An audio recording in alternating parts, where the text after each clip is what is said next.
person is much better looking. You know, Sean Hannity has like $1 billion real estate empire, like probably worth more than that now. They reported it in like 2018. It's probably worth like $2 billion. Wow. Did he come from money, or did he just make good investments? No, he was a roofer, Abby. Really? Net worth is stated as 250 million. 250 is a lot different than $2 billion. You have to Google Sean Hannity real estate empire. He would be on the billionaires How did he? list for Forbes, What he just buy? Where's he on real estate? Is he in Florida? Yeah. You know who else? Actually, I found out. Norm, I don't know if I ever told you this. You know who else has a lot of big real estate holdings? Is Max Weinberg. I never knew that. Like he buys and sells. Great. The Isn't drummer. it? The drummer. Yeah. Oh, that's tremendous. Big real estate holding. Okay, that's Let me great. give the signatures.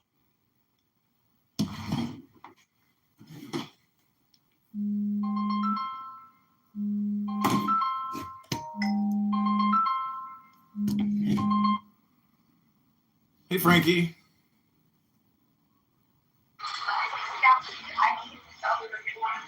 Hey, Frankie, can you hear me?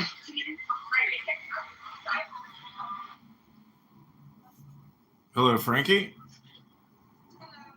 Hey, how are you doing? I'm good. I'm at home, just unpacking and cleaning up a little bit. What are you doing? Are you at the hip? Yeah. Did you drive there? No, I was driven over here by a bumble date who then stranded me after I found out about the ulterior motives. Wow. Well, It was really, really sad, actually. well, welcome to the birds and the bees. I mean, you know, it's going to happen. What? I said it's the birds and the bees. Welcome. I mean, I'm pretty sick of it at this point. I've been here. I've already joined that club. I'm done. So I'm just saying, like, I spent the first half of my day assuming that I was going to be with somebody and then dropped me about 6 miles from where I live.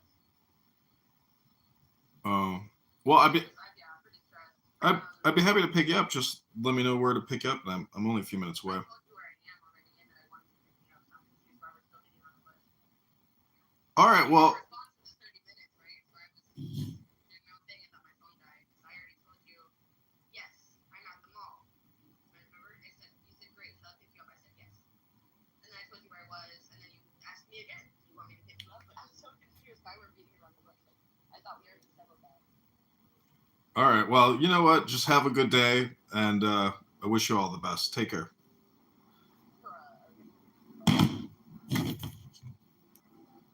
And he's very accessible. I think Brett Baer is smarter.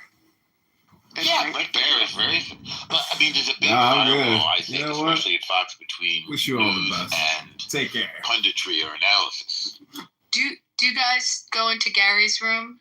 Do you go into the critical He thinking banned forum? me a long time ago. Oh, He yeah. did. Let me listen to MSNBC for fucking The whatever. Sorry, independent I'm not gonna journalist, deal with all this the anger. truth teller, Gary. Yeah, but he's Fox at night. You know, he works on the Fox radio. Sorry, I At can't night. deal with all this anger. Wish you all the best. Did you know that? Does he have a show or He or oversees does he produce? He produces. I don't think he talks. He has a radio voice. I mean, he could, but I think he oversees a whole bunch of reporters and produces.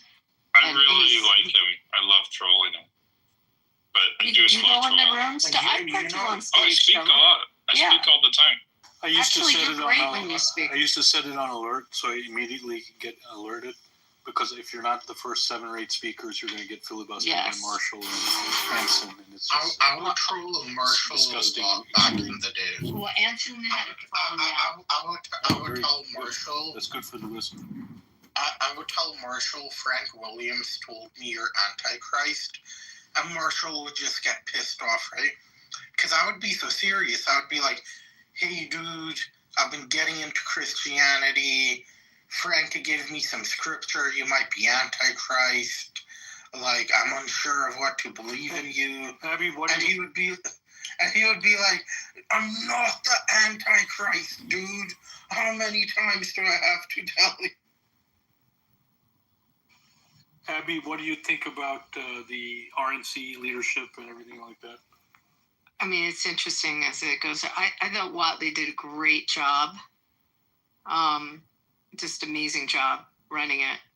But, I was one of the few. I didn't have the issues with Rana like everybody else did. I thought she was in an interesting role when she was there. Obviously, they didn't think she could handle the election. So we'll see. We have our big conference coming up at the end of October, and they'll all be there. So I have a better sense of it when we all meet. And I'll come back in a room and tell you that. But, I mean, it's, I like Johnson.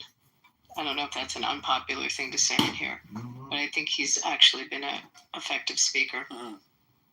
I think he's a very, he's a sincere guy. And very religious.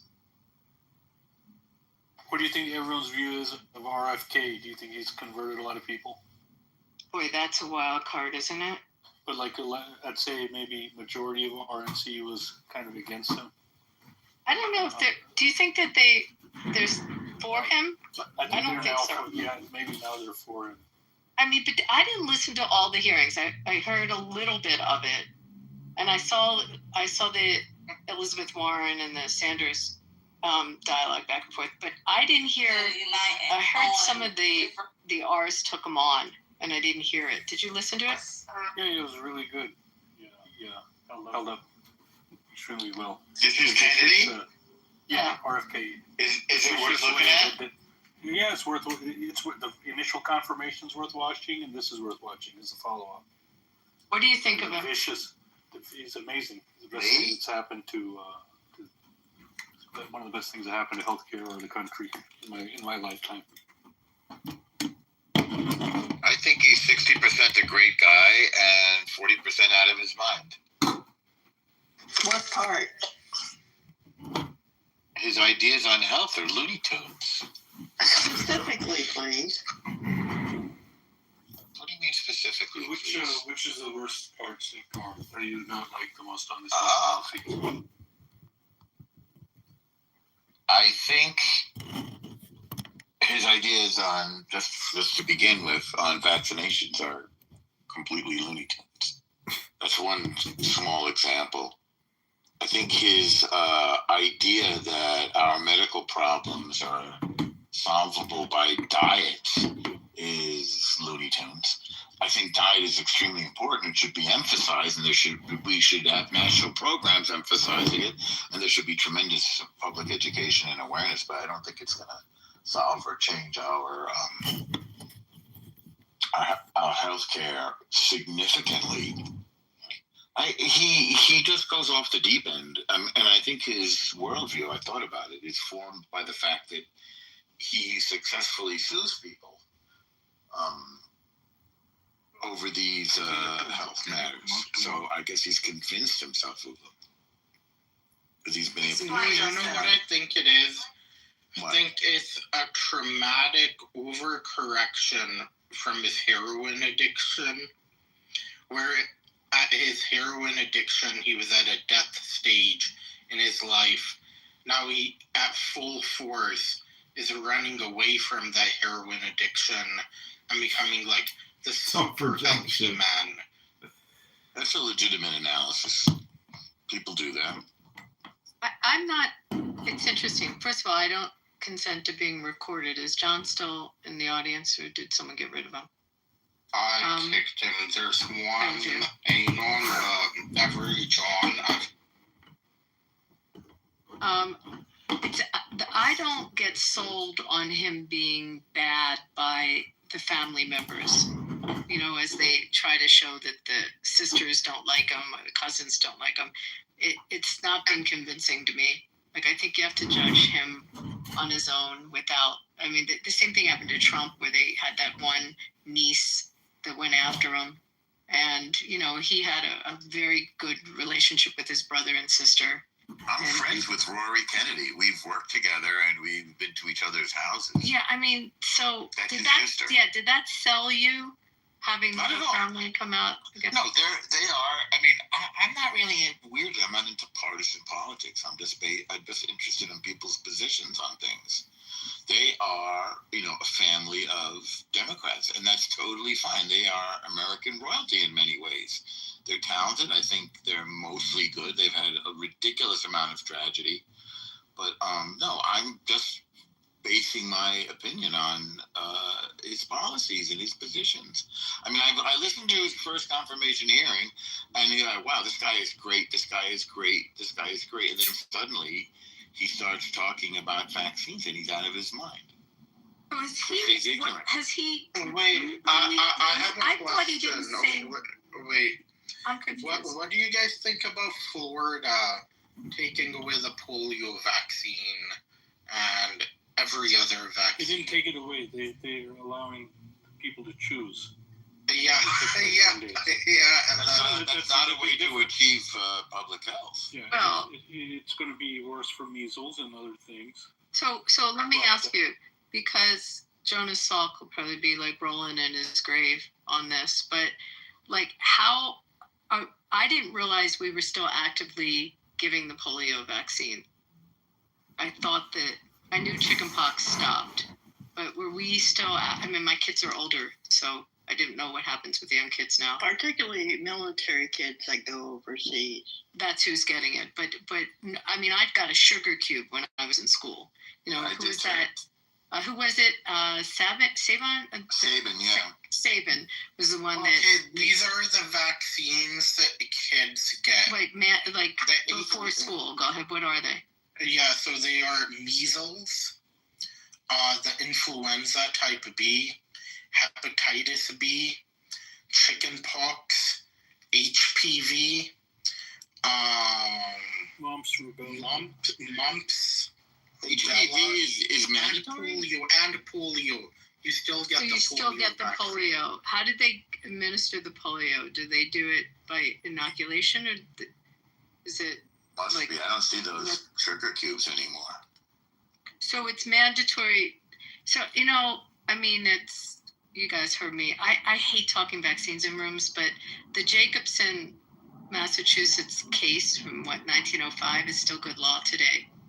I mean, so if it's something mandated by the government and it's protecting the health, safety, and welfare of citizens, you have to get it. I mean, that's our law still. I mean, this obviously came up during COVID, but that hasn't changed.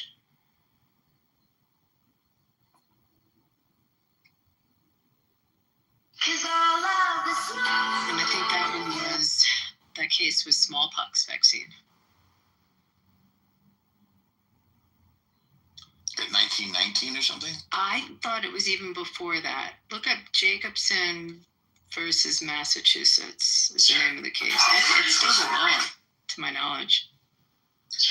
What if polio and measles they benefited society? And the pharmaceutical industry concocted a fake illness which they called measles and polio. So they could devise a fake vaccine to gain billions. Trump in a movie. Sounds like a movie. As a celebrity, he was a pleasure to work with. Jonas and Salk very gave the good polio actor. vaccine He was away very for free. polite. How dare you? Did he Hit his really? mark Wow. and did everything You know, correctly and RFK had a real Jr. flair said for show business. if you think I we're wish getting I there, could direct him now. tap water can make you into a homosexual. That's my excuse, in fact. When did he say that and in what context? Well, the context was he was saying that tap water have made frogs gay.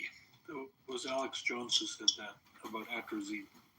Same nigga, right? Same nigga at this point. No, Alex Jones is not the same person as RFK Jr.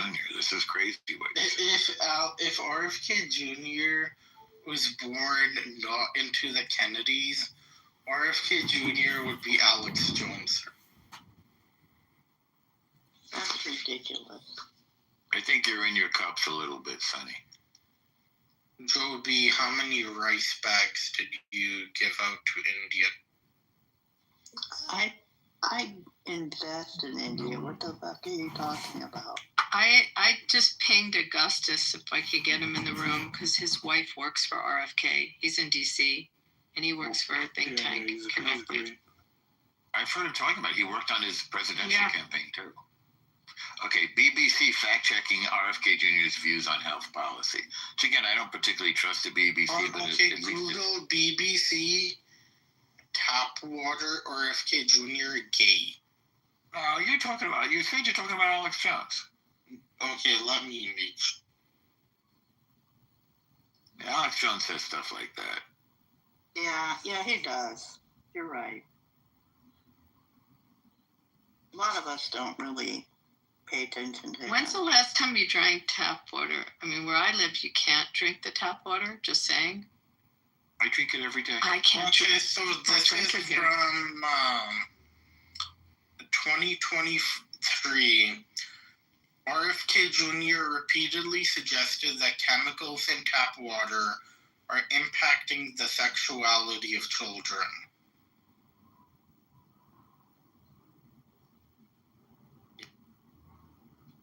That doesn't mean that it's turning them gay, right?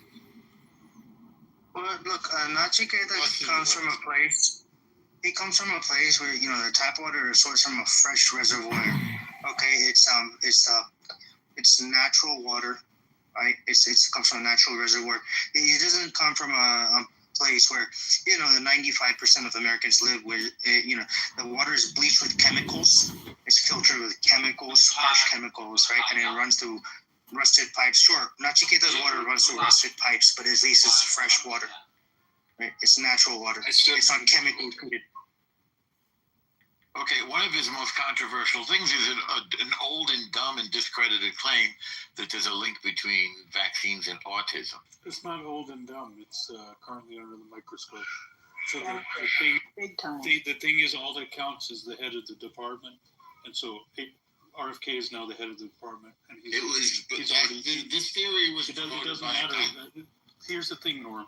He's guy named Andrew Wakefield in UK, Listen, and he was discredited. So the evidence was. There's the jury's not in on this, and the power that be at this time, the judge, jury, and executioner of the policy will be RFK and his team.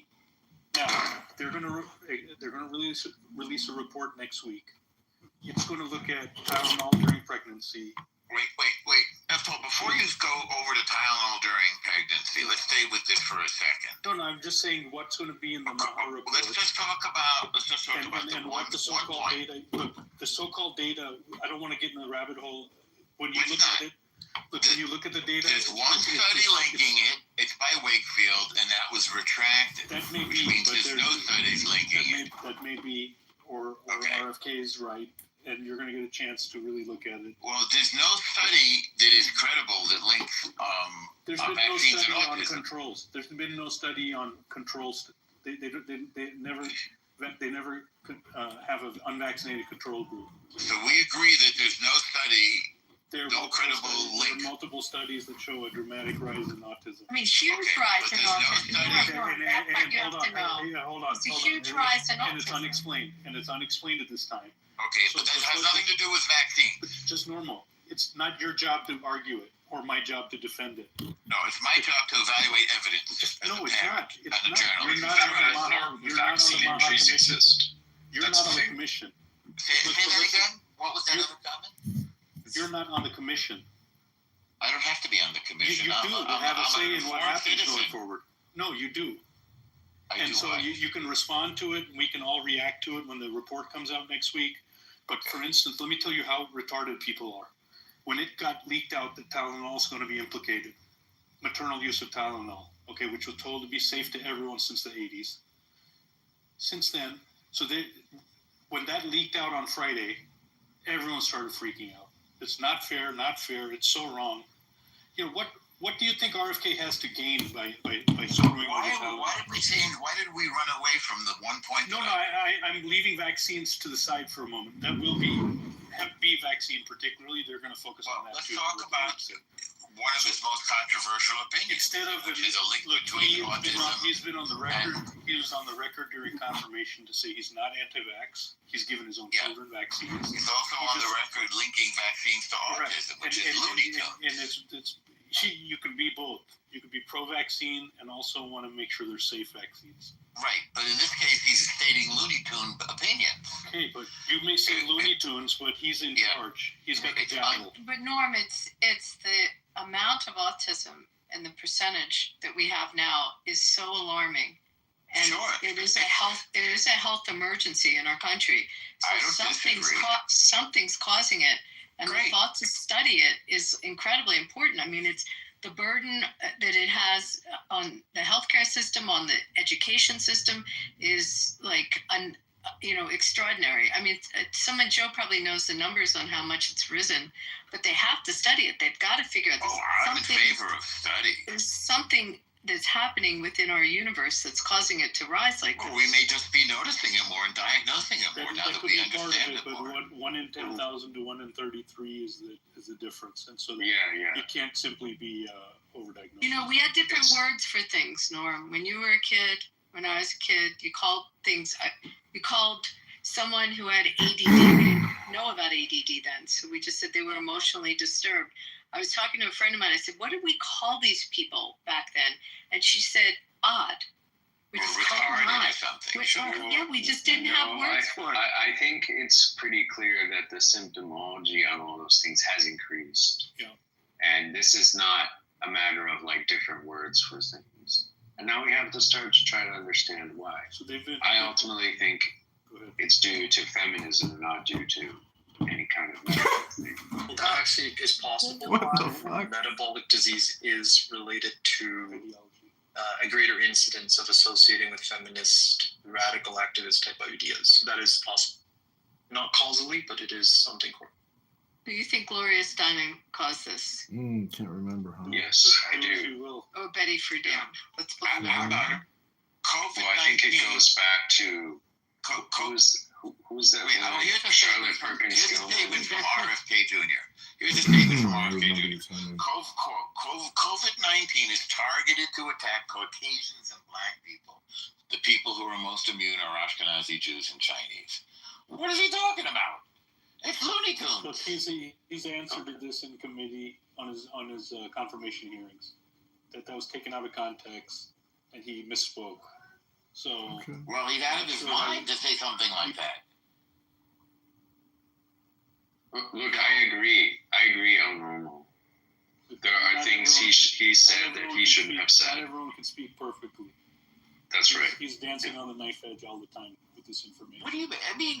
Then what do you think he was trying to say? He's struggling with anti-Semitism, which a lot of people on the right are struggling with. They're struggling with it. He supports Israel fully. He's a huge supporter of it. His father died because of it. Come on. Because of what? Anti-Semitism. Bobby Kennedy. Father died because of his support. I mean, it's like my how do we get to that from COVID? No, I mean, he made a stupid statement. I agree with you. I don't think he's anti-Semitic. Like, not even close. I don't feel that with him. No, I don't think so either. His wife is Larry David's wife. Yeah, right. Cheryl. What's his name? Cheryl Hines, right? Yeah. They showed up at my friend's house once because his other sister, whose name I think is Kit Kennedy, her nickname is Kit Kennedy, lived in his building in Chinatown, the hip part of Chinatown in New York. Not very expensive, though. Still a dump, still like a tenement. And so Larry David and Cheryl Hines and RFK came over the house. And she invited him up. That was pretty fun. You have another connection on Larry David, I'll tell you later. Can't wait. I can't wait to hear that one. The guy I sent you to see, the comedian. Oh, I like him. I'd like to go see him again. He dates Larry's daughter. Oh, that's pretty good. That was a fun night. So going back to RFK. Yeah. And how people receive him. So I think I don't know if he's embraced within his own. I mean, first of all, Republicans, I guess, look at him as a Democrat that came in. Have they uncovered his positions on other issues? Is he, liberal or Democrat with respect to? He wants to loosen the neocon grip on power and rip them out of the party forever. Which he described clearly and concisely during the walkout with Trump.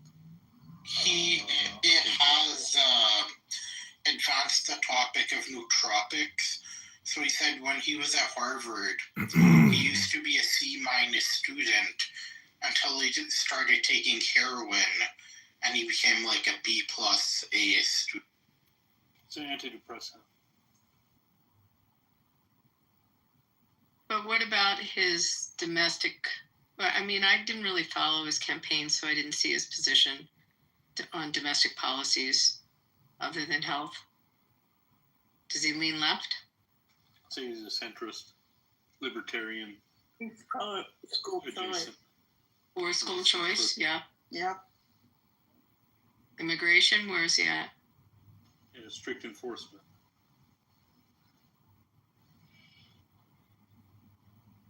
Pro-choice? Yes, ma'am.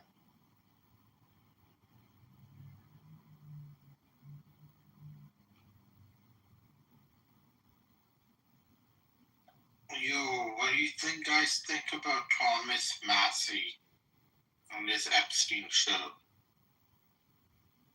I haven't followed him on the Epstein stuff, but I do not like him as a congressman at all. And I have a lot of issues with positions he takes. He's a joke. And out of here. He'll vote against things. What do you think about Rand Paul, Abby? Better than Thomas Massey. I think he has a little more ethics and he's brighter than Thomas Massey. Did you see his statement on cartels? Mm-mm. I mean, I don't follow them directly other than I look at their They're saying to votes. send the troops after the cartels. You heard about that, right? Yeah. So Rand Paul is speaking out against it, standing on libertarianism. He's pretty true to that and always has been. I have a question for S500. S500, how many rice bags do you think Joe B delivered to?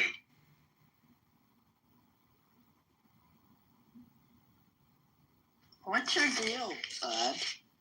Let's get it out. Okay, that's funny. You're That's a very funny, yeah. famous anti-Indian racist. No, listen. So you're being very racist toward Joe. Yeah, you're La calling Boo Boo. her a rice bag. Yeah, I deliver. You're a dummy because I. No, he didn't call her. I go He to didn't India. Rice refer bag to her. provider. Rice bag I go to Yeah, India. he called her provider. He called her. May I speak? May I speak? I go to India to save baby girls. 3,000 are killed. Up in That's There's trouble. nothing- It sounds Yeah, like yeah, trouble.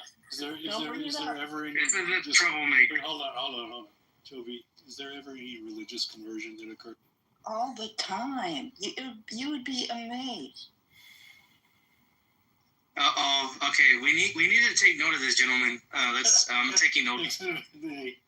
Oh my I'm god. taking notes. You know, you're engaging in highly illegal activity. You could end up in prison. No, don't.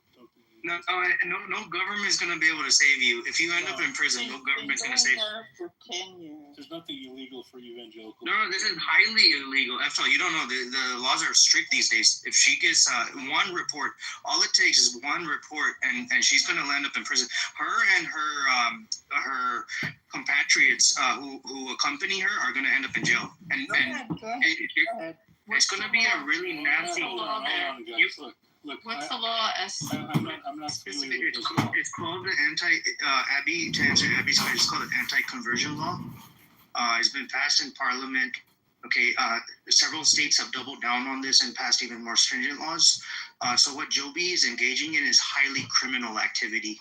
Highly criminal activity. How is that? What is she doing that's specifically violating that law? Feeding baby girls. Yeah. So She's breaking the. It's not. Look, we're not talking about the law. I just explained to you. She's not breaking the laws of Israel She's not breaking the laws of, say, New York State or Nevada or the United States, but she's breaking the laws of India, right? She's Explain breaking to the me what her action is. so to engage in missionary activities in India is strictly prohibited by law. What's It's defined as a especially missionary activity?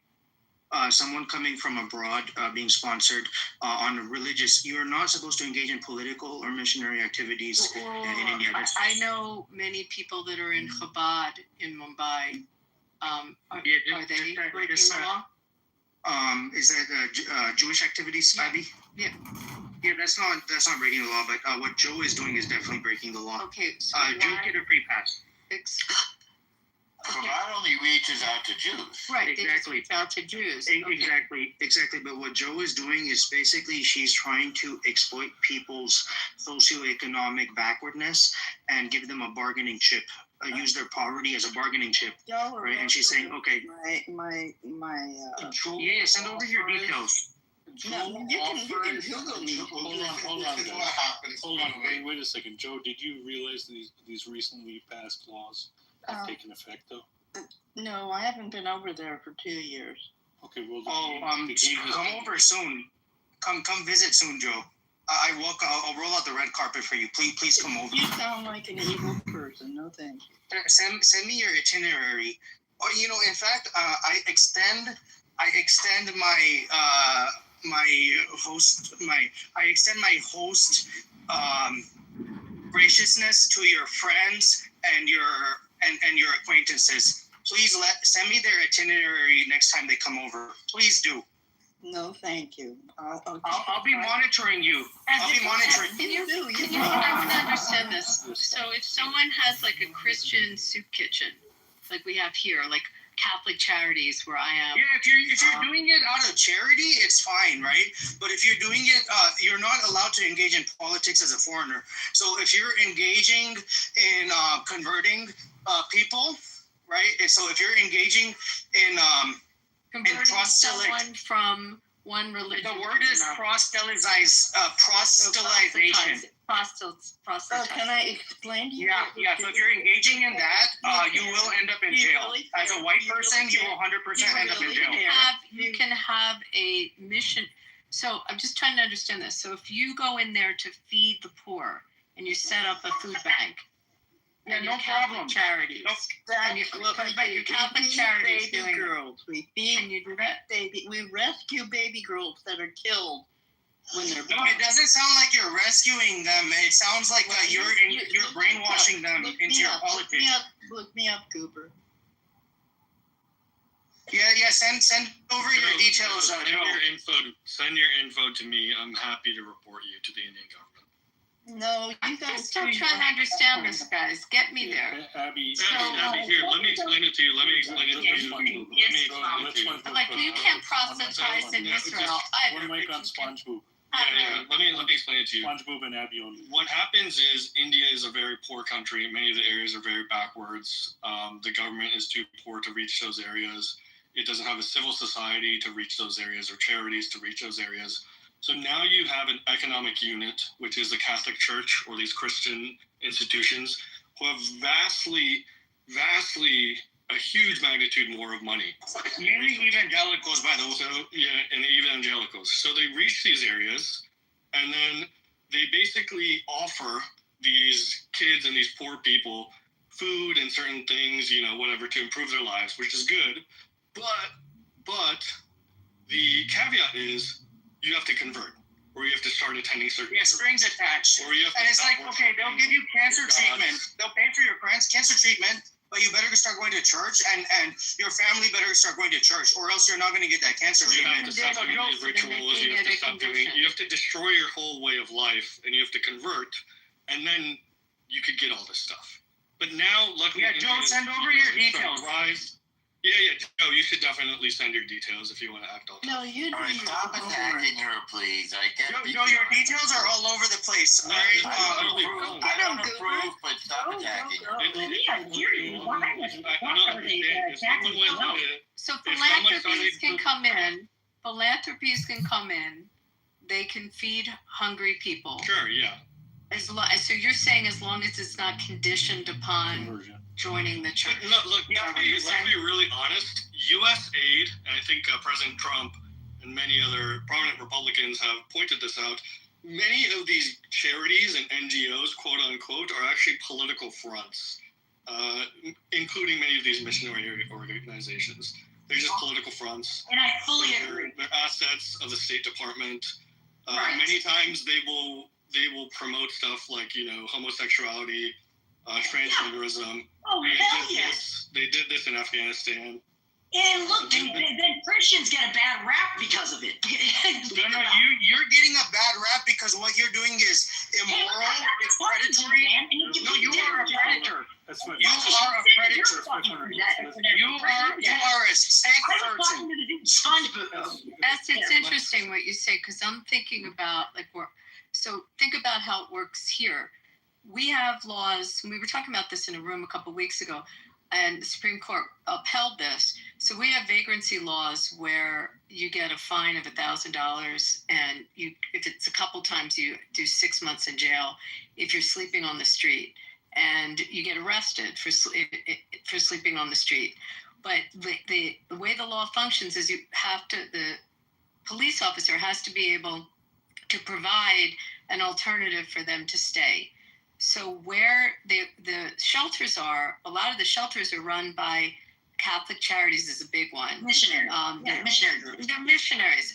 Our county has one, but most of the bigger ones and the food banks are run by philanthropic organizations. This is what we mean, right, Abby? There's no But just stay with me. Please, Abby is going somewhere. Abby, please, I'm going somewhere. Let Abby complete. Just let me finish this. So what's interesting is embedded in our civil law is the obligation to provide shelter, but the shelters are in fact being provided by missionaries, by religious organizations. We're Think not about what I'm saying saying. these people can't come to India and give like milk and rice and stuff like that. We're just saying they're not allowed to bring their Bible with them.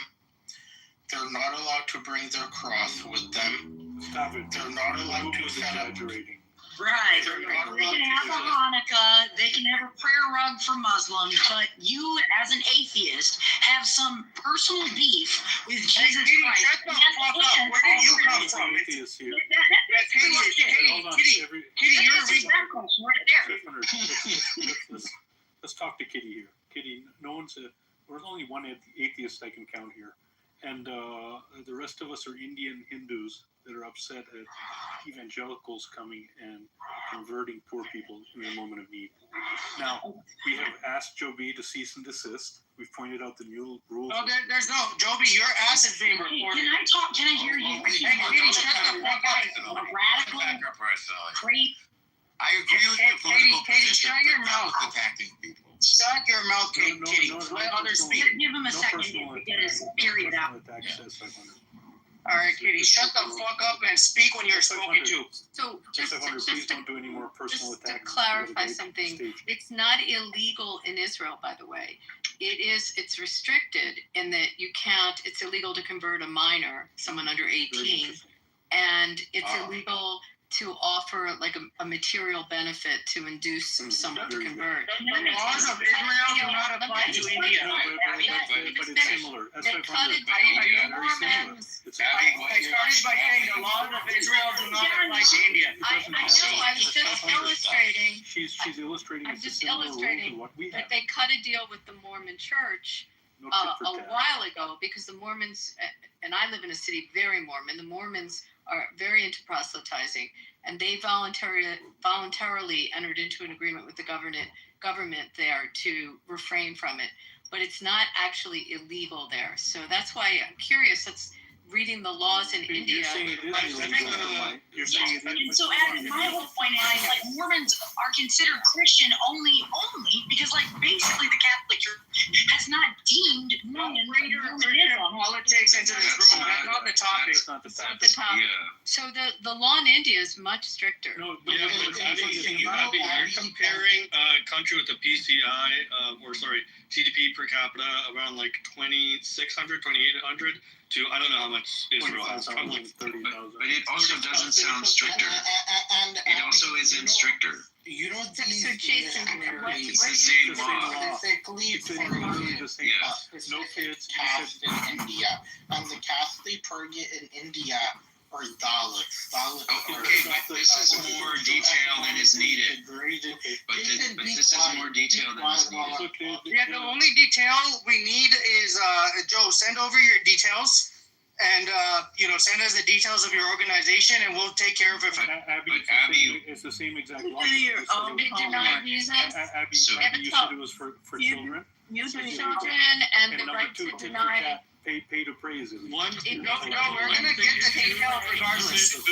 India has a lot of these missionary organizations. I don't know, possibly Joe's. They're involved in human trafficking, especially child trafficking. So I think this You is church or child trafficking people. That's absolutely correct. We don't do that shit. That's what Look, child traffickers would say. we don't. I think though there is like a higher level thing here where Abby, you're like it sounds stricter, but it's not. India does not have a law saying a person cannot freely convert of their own choice. It's saying no proselytizing, no constructive proselytizing in exchange for goods. And that's not an unreasonable They law. can deny visas. I mean, they deny visas in Israel if they have that option. If they I feel dare it's- you to book a flight ticket, Joe. I dare you to book a flight. Well, but Abby, and why would you say then that anything is stricter than what's in Israel? I mean, it's just the same. I guess it has a lot to do with how it's enforced. But it's definitely not against the law there. Okay, wait, So- Well, but no one is saying it's against the law in India to convert why do people. you hate India so much? Why do you hate I India? love India. Why do you want to Stop putting so much focus on this white woman. Abby is fine. Joe is the hater. Abby is fine. Abby is not white. Abby is Jewish. Abby doesn't hate Hindus. Abby actually the likes. actual I white love Yeah, I'm talking loved to Joe India right when I now. lived Yeah, there. why are you talking to Joe? She's just a I got a white little deli belly when I was there, but I really did have a good time.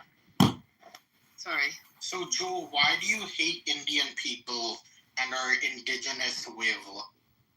Yeah, why don't you help them Can I without answer? converting? Or are you guys gonna be a bunch of idiots? Joe, why don't you help them without the conversion piece? Joe, I'm trying to answer because go ahead. we It's love. on you. One mic on Joe. Because One when mic I on Joe. went there once, we saw what they did to baby girls, and they didn't respect them. I love the baby girls there. I almost adopted one. So shut the fuck Why up. does your church traffic baby My girls then? church didn't do it, Goober. I did on my Okay, but own. why are you No, converting but them? Joe, we have some two really big data points. In the past, you're completely correct that there was, sometimes selective abortion towards baby girls. They would do gender-based abortion, 30 stuff like million, that. 30 million a year. Joe. But places they ebb and flow. Luckily, India has gotten a lot better with regards to that, and that's really good to see. However, the child trafficking that Christian missionary institutions do has been a rampant thing in India. That's why they have these new recent laws to stop people like you going and your institutions going and conducting this type of child trafficking and swindling these people who are poor or who just recently they're receiving human dignity and stuff for the first time, and they're trying to economically go forward in life. So yeah, I think these are two big trend lines. One of the evils of India has luckily been going on the down slope, but this type of child trafficking, that happens in missionary institutions and activities, it's still something very rife in India. So Yeah, I yeah, also I was- put in your I'm not chat. defending myself. After the Arabs, Christians are the next biggest human traffickers. After the Arabs, I've been doing this for 10 years. I go there for a week. I come home. I don't bring anyone with me. I don't bring anyone back. Okay, that's okay, but institutions you you're still work going to with jail. do You're still child going to jail. trafficking? It doesn't matter what you bring anyone with you. You've broken the law and you're going to jail. I'm so scared. I can't stand it. Joe, are you doing conversions? Yes or no? No, absolutely not. But earlier you said there's tons of conversions. When I asked you. No, I did not hear that. No, You did. It's on record. You understand it's on record now. I do want to say that It's on record. I did. I know what I'm doing. You know what else is going to be on record? Jail is Let watching. a white man speak. Warning. Let a white man speak. I'm pretty sure I heard Joe say that. Yeah, she that there were a lot of conversions. I said going. When she found out about the new rules, she suddenly says she doesn't. Yeah, now you're pissing your panties. Now you're pissing your panties. I wish you wouldn't treat a woman this way, please. And I don't. I wish you wouldn't do this. Joe, I really wish you wouldn't do this. Don't treat a woman this way, please. Look, she's pissing her panties. Nobody's mistreating her. Relax. You're just letting her know that she's broken the law. I agree with your political position 100%, but I don't think we should attack an individual woman. No, this is apolitical. This is illegal. This is a moral position, right? You break the law of the land, you gotta. She said she's never done it. This is a transnational criminal network operating within America to break Indian law. This was a very dynamic, very interesting conversation. Yeah, I love the people. Joe, you realize a report is going to be that's filed. John. This isn't That's rhetoric. John. Let's move forward. She said, Remove the guy. That's John. Shike. Yeah. No, Shaik is not John, I don't think. Is it? No, but he's a different troll. I think he's from Uzbekistan. Hold on. That's where Shaik, behave yourself. In DC. Yep. Yeah, we have a mutual confidant. He's a Jew hater and he Dickerson. speaks Russian. You can kick him out if you want out normal. Your full discount. I'll fucking kick him out if you say that he's a problem. I'll do it normal. Yeah, Joe's gone down to. Hey, Joe, you're going to be removed from the room. You can't just move down to the audience to record. Come on, man. Let's not. No, she can't just go down there and record. This is not a free pass to record the room. Record. No one here is in the room. No. Why did she move down then? She can mute herself up on the stage. There's 20 people in the audience. Joe, you have about 20 seconds. Any last prayers? Don't piss your panties again, because That's 500. you know. I have a This is question. disrespectful. Can I ask an India question on this Yeah, subject? let's go to Abby. Well, before we we'll give yeah, Joe's a known recorder. Okay. Hey, Joe, go fuck yourself. All right, fuck your people, fuck yourself, Joe. On, man. And you are being reported to the authorities.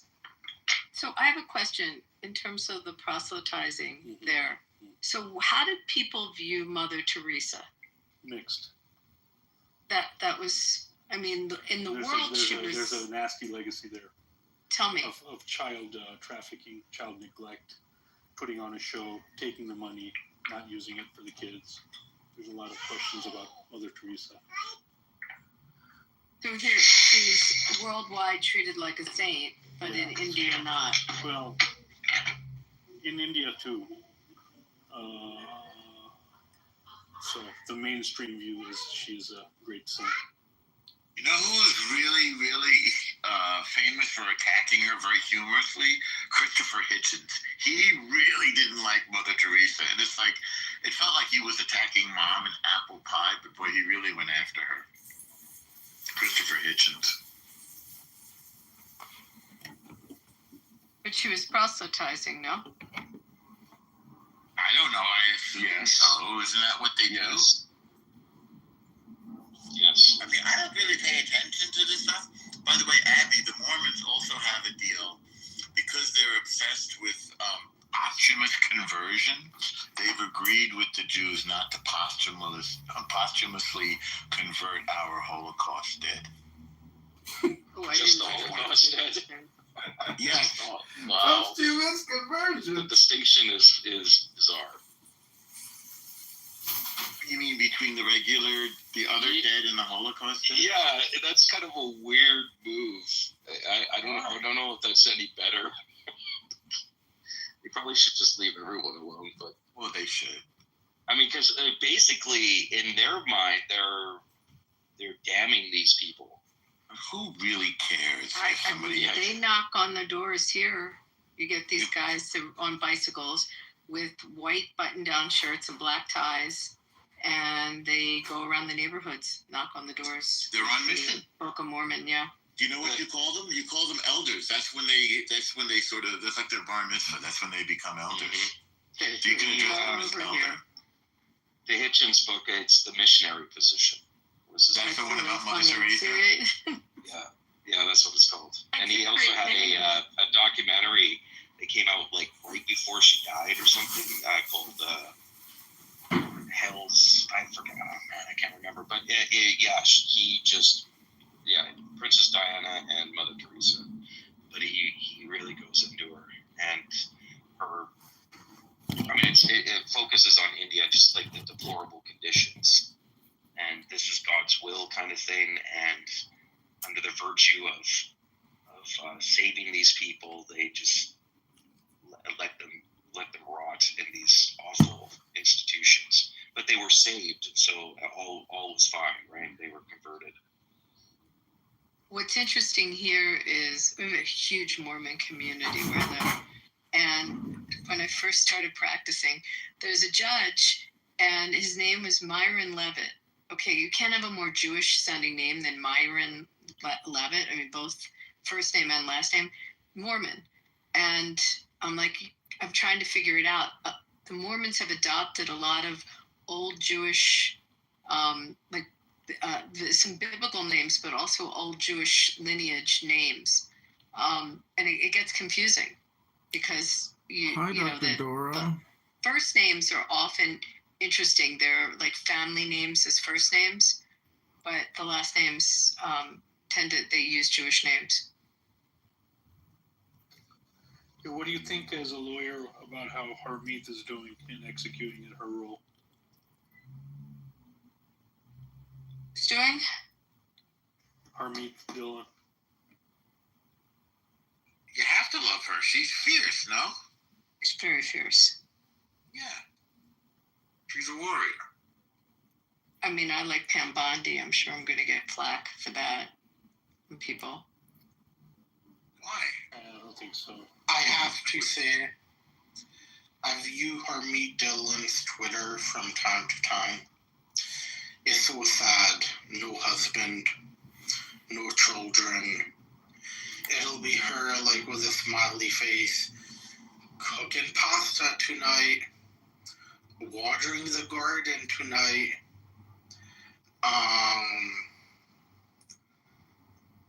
Maybe she likes it like that.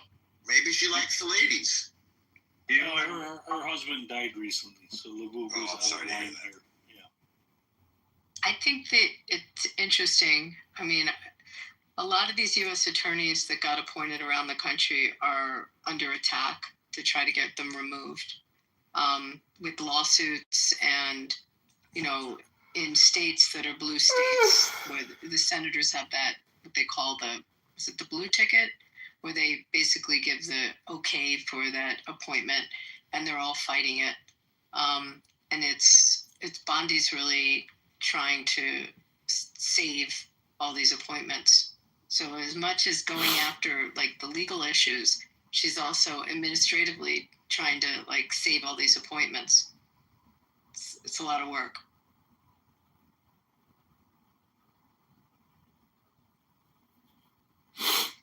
Yeah, it's difficult times, strange political bedfellows these days. Oh, I know that, Haba is the U.S. attorney in Jersey that they went after.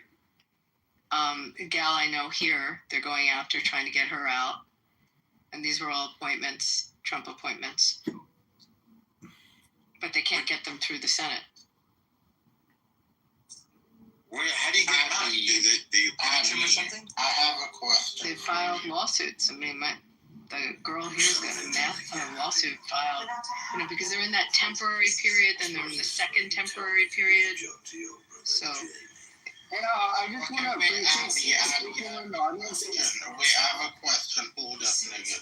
The people who sent in those organizations' information, thank you. Any follow-up would be appreciated. We will get the reports filed. Breaking the law of the land is not cool. The age of colonialism is over, and these people are going to jail. I agree with you. Joe did not say she converted anybody. He did say it. She said it to begin with, and she He found said, out. "Oh, there's conversions going on." She did. No. She said she converted many. But also El Normo. I asked her before she knew about the ruling. All the time. Joe is screwed. El Normo, Joe was talking about what her organization does when she was asked that question. Oh, I thought you went as an individual. No, You don't go as an individual. She changed it to all that. No, that makes individual sense. once That she makes learned sense. about the problems now. With the new Could you imagine just going as an individual and like taking people's kids and You're right. stuff and like it would be insane. But You go to like the bad neighborhood and say, "Look, I want any girls." If we're being honest, it was more likely these children were orphans. They had severe medical conditions. Their parents gave up on them, and then these organizations came and adopted. So it's interesting when I'm looking at this law. Do you remember, Norm and Jason, you might remember, there was this really bad dude that was on the app about, I'm going to say 2 years ago, and he said he was a rabbi, but it was like very bogus how it got. New York. Alex from No, not Alex. The mass converter guy. The mass converter, yes. Yeah. So he said he was a rabbi, and then we checked out, like, the Hebrew word is smichut, where you get your certification, and it was like bogus where he got it. He's bogus, and he mass was converted bogus, people and he in said India. he went to India, Yeah. and he did mass conversions in India. Do you remember that guy, Jason? I do remember this guy, yes. I mean, so We now find this very distasteful. The Jews hate this. we hate that. So it's totally against Judaism to do it. Yeah, So, we know. but what's weird is, how did this guy get away with it if this law's in place? It's a fraud, no? It's got to be a fraud. But there were articles. Let me see if I can find a news article about him. I mean, how did he get away with it? Unless the whole thing was bogus. Or he's not, or it's not a priority for him. There's no way to for law enforcement, rather.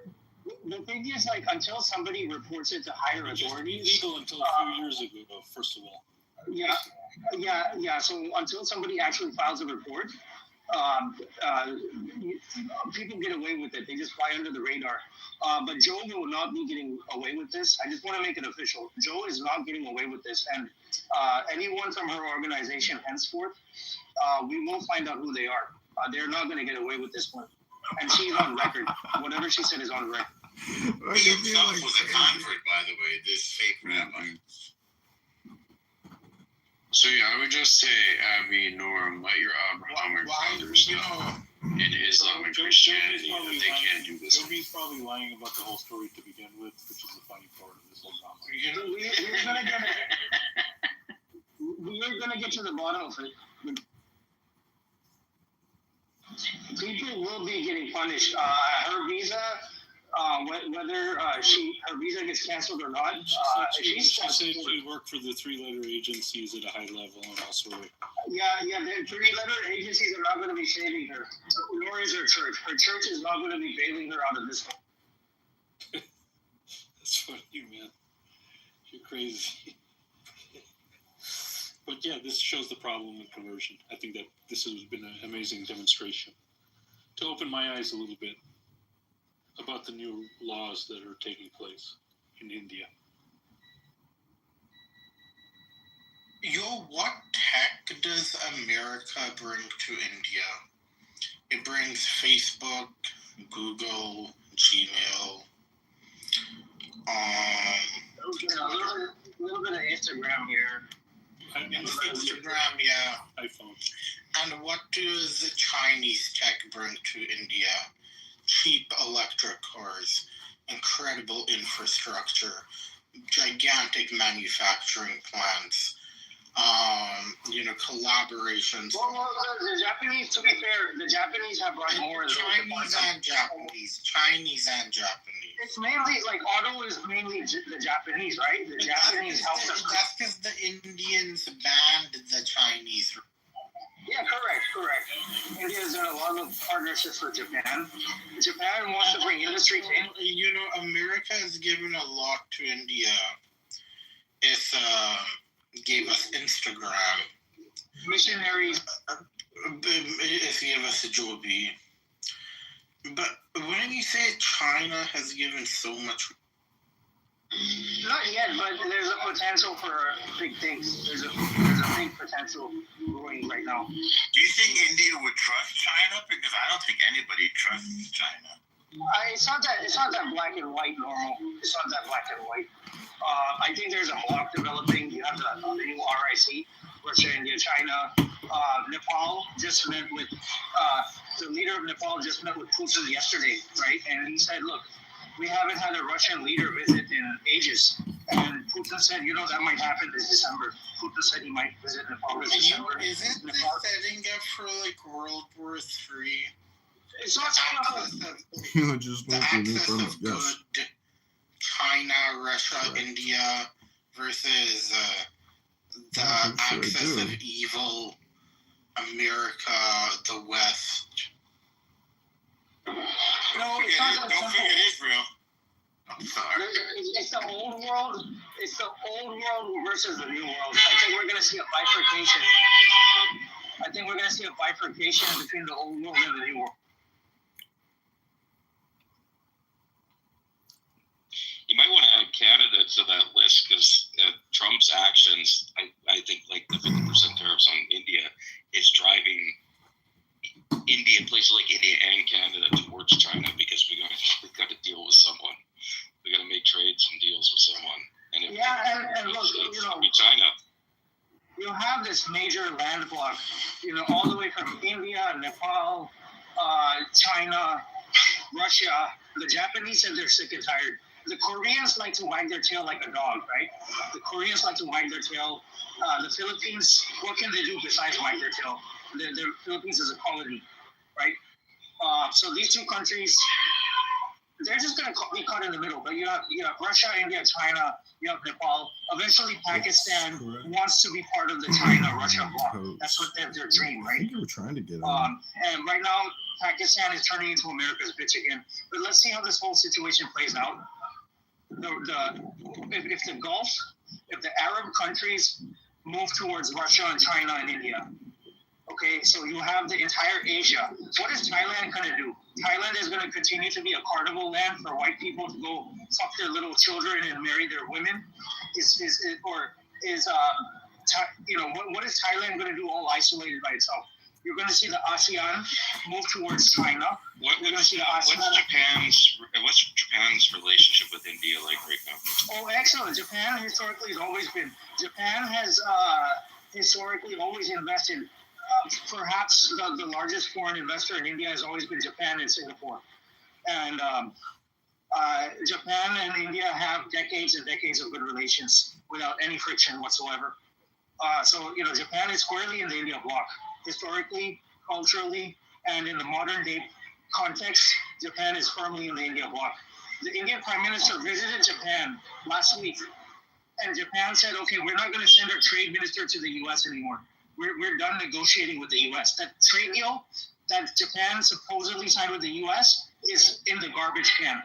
There's no trade deal between Japan and the U.S. anymore. Japan said they're going to invest in India, and that trade deal with Japan and the U.S. is in the garbage can.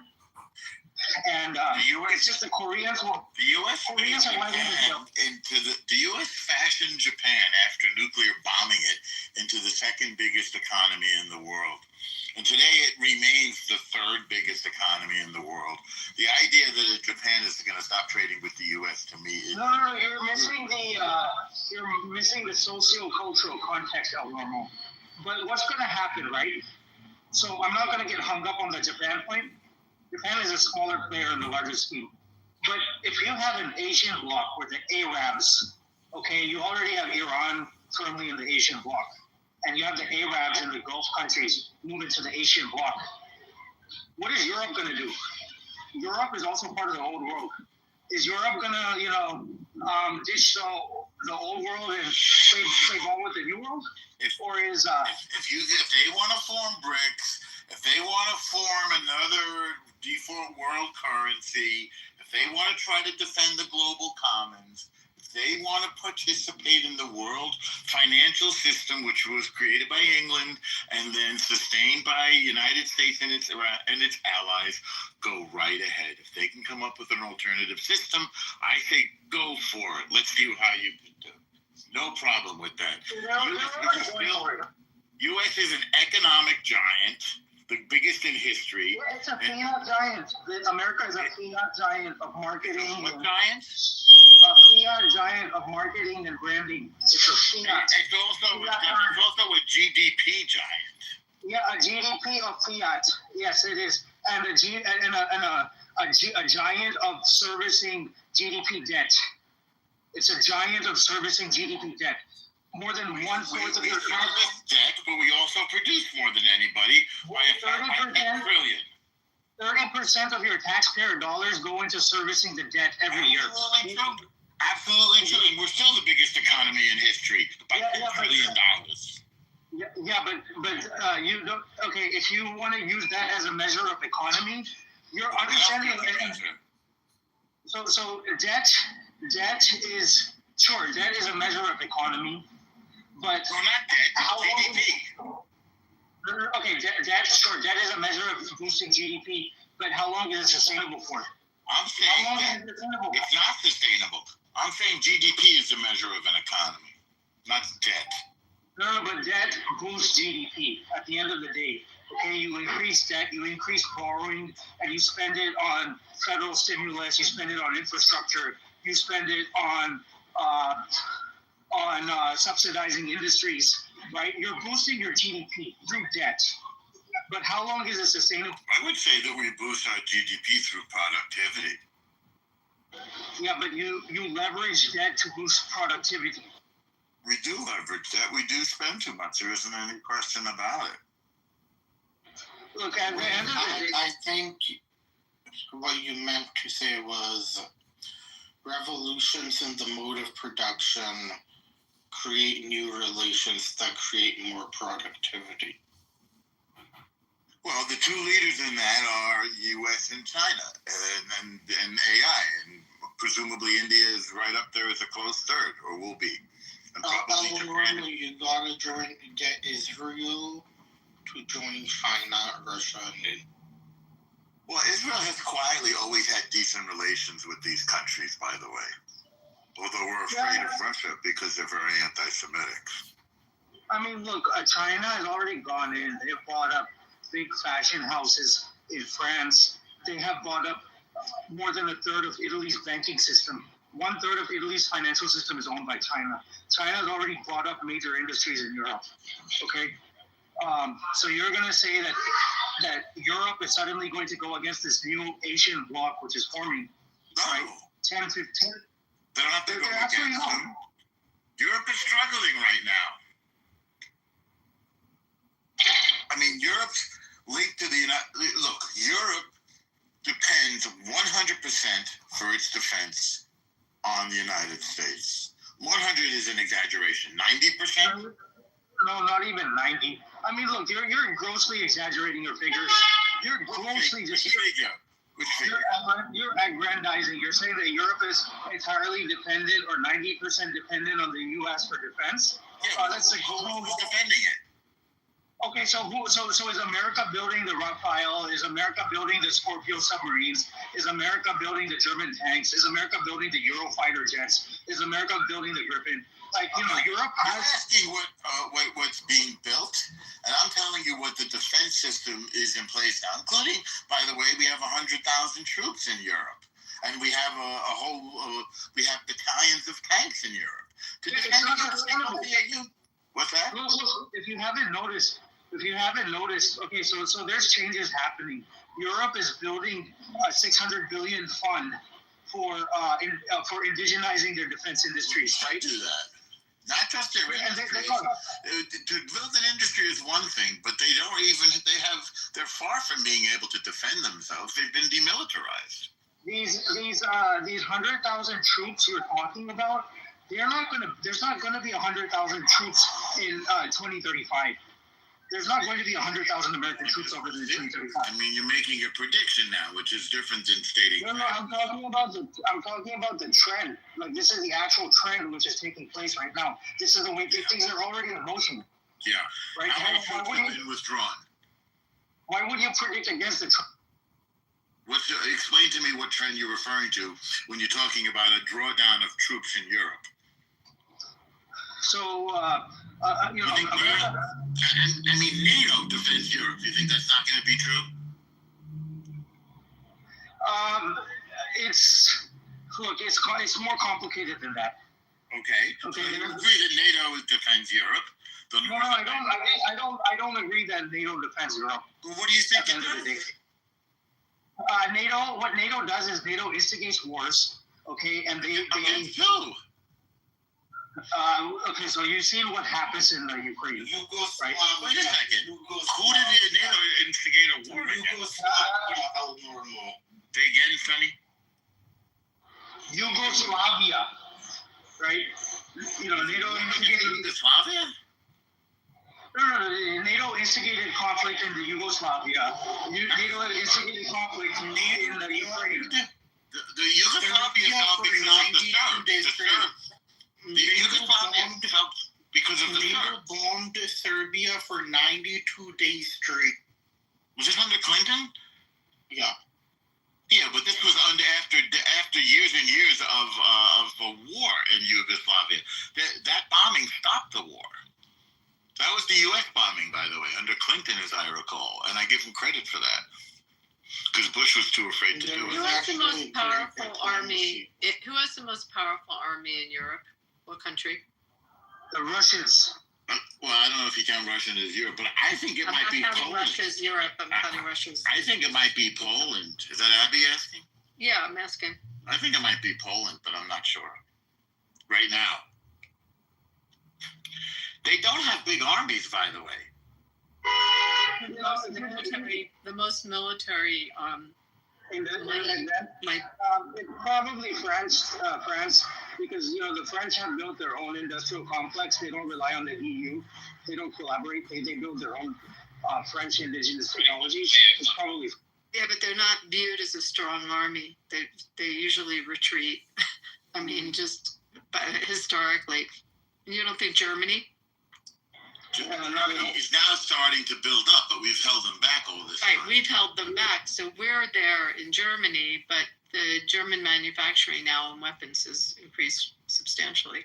I just looked it up. Italy and France within the European Union, not counting Russia, Italy and France have the largest standing armies. Wow. Ukraine second largest, Poland third largest. And the UK is not considered part of the EU anymore, right? Right. Don't have a large army anymore. Who? The UK doesn't have a large army anymore. Really? No shit, Sherlock. Is that Ewan? It's got to be Ewan. I knew it. Yeah, isn't that weird?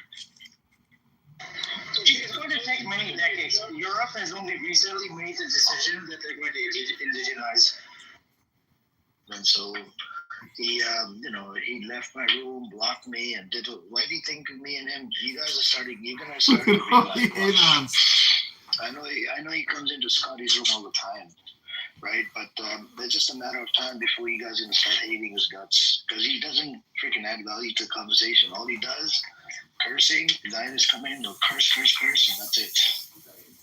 But anyways, wow, we got a whole bunch of aliens on here. Let's look at the ocean. Anybody else want to come up? Come on up. You got hit. Before you ended your room, we had a whole bunch of bots. That was crazy. I was like, where do these people come from?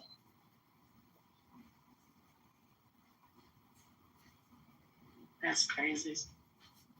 Well, I'm gonna mute up for a bit. I gotta go cook.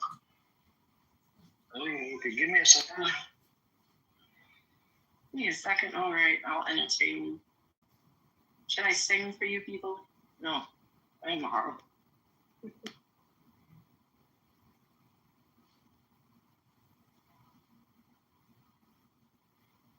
Okay, what's the title? Is Israel destroying its own future in Gaza?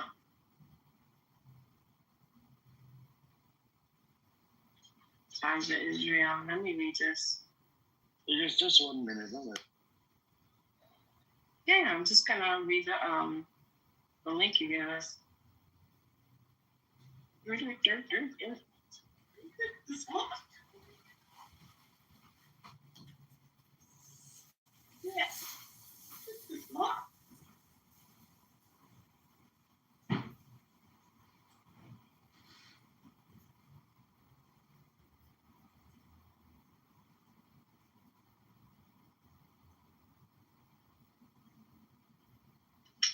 Anyways, it's a hot day today, and I'm about to watch a walk while I talk to you guys. Because it's hot as fuck. How is it a hot day for you guys? You guys don't have a change of season. Like what's considered a change of season? 91 degrees, man. Oh goodness. 91, 95 degrees, 100 degrees. That's freaking hot as fuck. And I don't know. Oh, she said rainy season. Rainy season. Oh. Well, that's okay. Well, it's really nice weather. Fall weather, autumn weather here. I'm happy.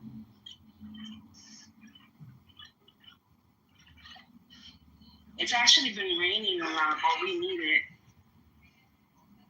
Apparently, what my neighbor did is that they rented one of those, those things that the kids get on there, the slide onto it, to fill up with water.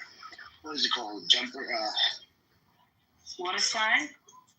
Yeah, water slide. Those, you fill it up with air, you put water. You can rent those things, right? From a party store. Yeah.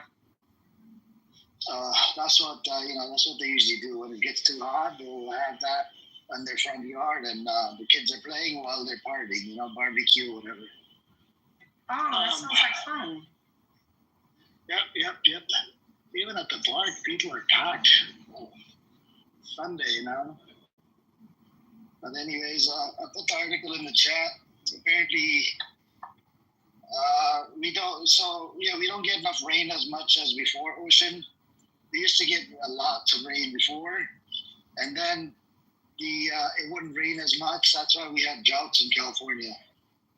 And now, slowly we're getting back together with the rainy season. But it all has to do with the climate control, the global environment. Anyways, going back to the news, this article that I posted in the chat, nothing else says Israel paying the price on world stage for war in Gaza, which is true. Despite PM's comment, cabinet delays discussion of plan to establish a new media office in South Foreign Ministry.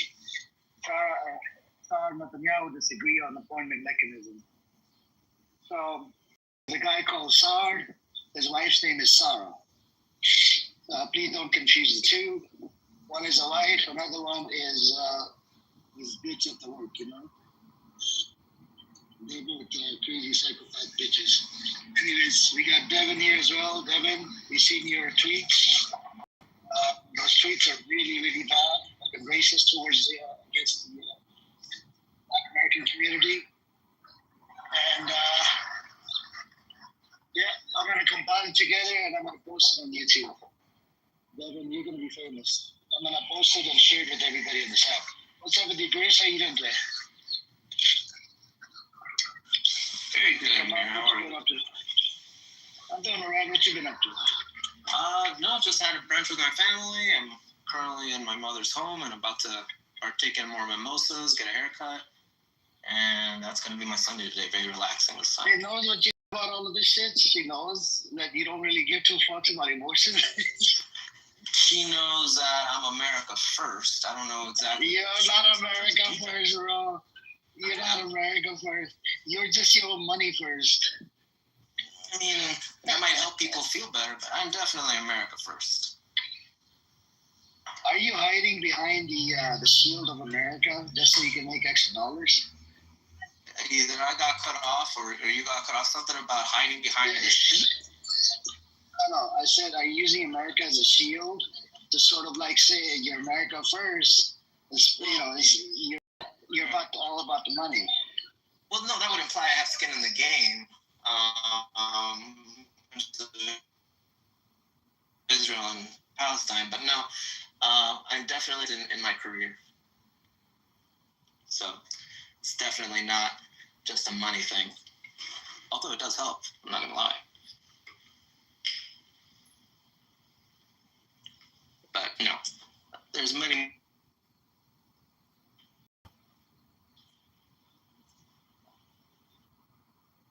I might have got cut off. If I get cut off, I'll bad reception here. Yeah, you got cut off, man. You know, you don't have proper 5G. You know, place where you stay, it's a lot of. That's 5G. There's a lot of those things. You know, those things flying in the air. That's probably what it is. Yeah, sometimes, you know, for security reasons, they'll even jam the fucking signal. You're talking about Clubhouse in general? I'm talking about where you live close to it, you know, like because you live right across the street from the place where they fly airplanes, correct? Yeah, I'm maybe 5 minutes away from the LA Air Force Base. Yeah. So, yeah, no, it occasionally happens. Because I've been to the airport, I don't know, probably more than 1,000 times because, you know, you got car rental business, right? So a lot of peak customers will fly in and they'll need a car. Oh, I see. That's an interesting business in here. It is, and do you know that a lot of car rental businesses, they actually make money off insurance claims. They don't make money on fucking rent. The rent is just bullshit. So would you consider yourself part of that type of, structure? Somewhat. Some yes, some no. I mean, but the residual income is good as well. You get monthly income, you know. It depends on the car, type of car. So wait, are you a private, or do you work for like the major ones? Yeah, we're private. We rent it out to Uber and Lyft drivers. We used to do it to public. Is it through Turo or something else entirely? No, that's something else. Is there a lot of competition? To rent it out to Uber and Lyft drivers, they're always in need of a car because of the you know, they tend to keep the car longer. Competition, yes, there's competition. But, you know, everybody makes a little bit of money. There's a lot of people in California. Got it. Are you whatever you're comfortable disclosing? You work for yourself? Employees as well, helping you out with this endeavor? Yeah. There's people up there that are helping. So myself, I'm in the process of moving out. You know what I'm saying? I might be moving to the East Coast. Oh, so moving out entirely, not just having another enterprise, I'm not going to be in California. Yeah, I'm not going to be in California. So, you know, just gotta go look after my parents and whatnot. Oh, okay. Well, no, that's better. Well, I hope before you go, you'll take me up that offer and we'll take you out for lunch. I'm good, brother. I'm good. Thank you. I know. I'm just the offer's still there. Yeah, you're dangerous, man. You're dangerous, Chris. Believe me, I'm not. I'm a soft. You're dangerous. This type of thinking is very dangerous, man. It's not that bad. It's not as intimidating as I make it sound. I mean, you're American, Amir. So as far as I'm concerned, I'm looking out for your interests too. I know, but when I just don't get it. When you bleed and I bleed, it's the same fucking color of blood, red. How could somebody think like the way you think and somebody think like me? I don't know. One is pro-humanity, one is pro-humanity. One, money first, or America first, or America's interest first to kill whatever it needs to kill. Don't get it, man. Isn't that a little bit beautiful? It's the same. Amazing how our different life paths lead us in different directions, and our own belief and convictions point us and develop our personality so differently. I mean, I think it's a little bit beautiful, frankly. But I promise, Amir. I mean, whatever my word means to you, which means probably nothing, I would enjoy taking you out for lunch. No, thank you. Thank you for the offer. Appreciate it.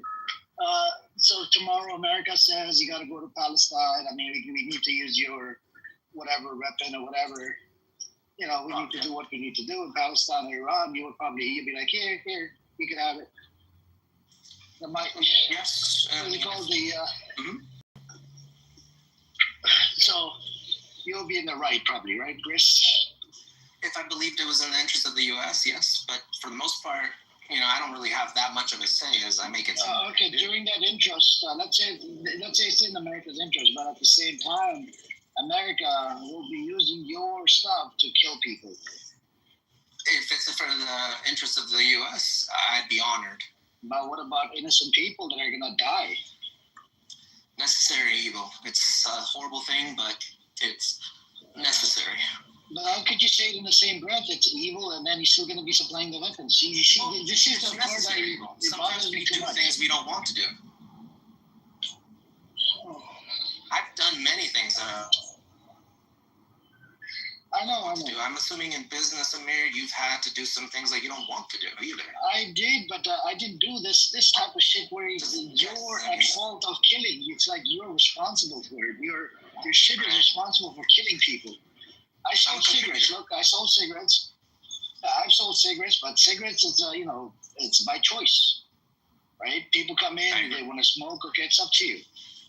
But with the business you're involved in, right? America says to move right, and here use the weaponry and kill people in Israel, in Iran or in Palestine, or It's not as far as because it's America's interest. Planning to use it for, but I'm not telling them how to use it for that purpose. So it's a but they are going to use it for that purpose. Cigarettes, you're not telling them anything. How they use it. They can trash it the minute they buy it, for all you care. And same thing for me. But I do believe in the policy that the U.S. has. What is that policy again?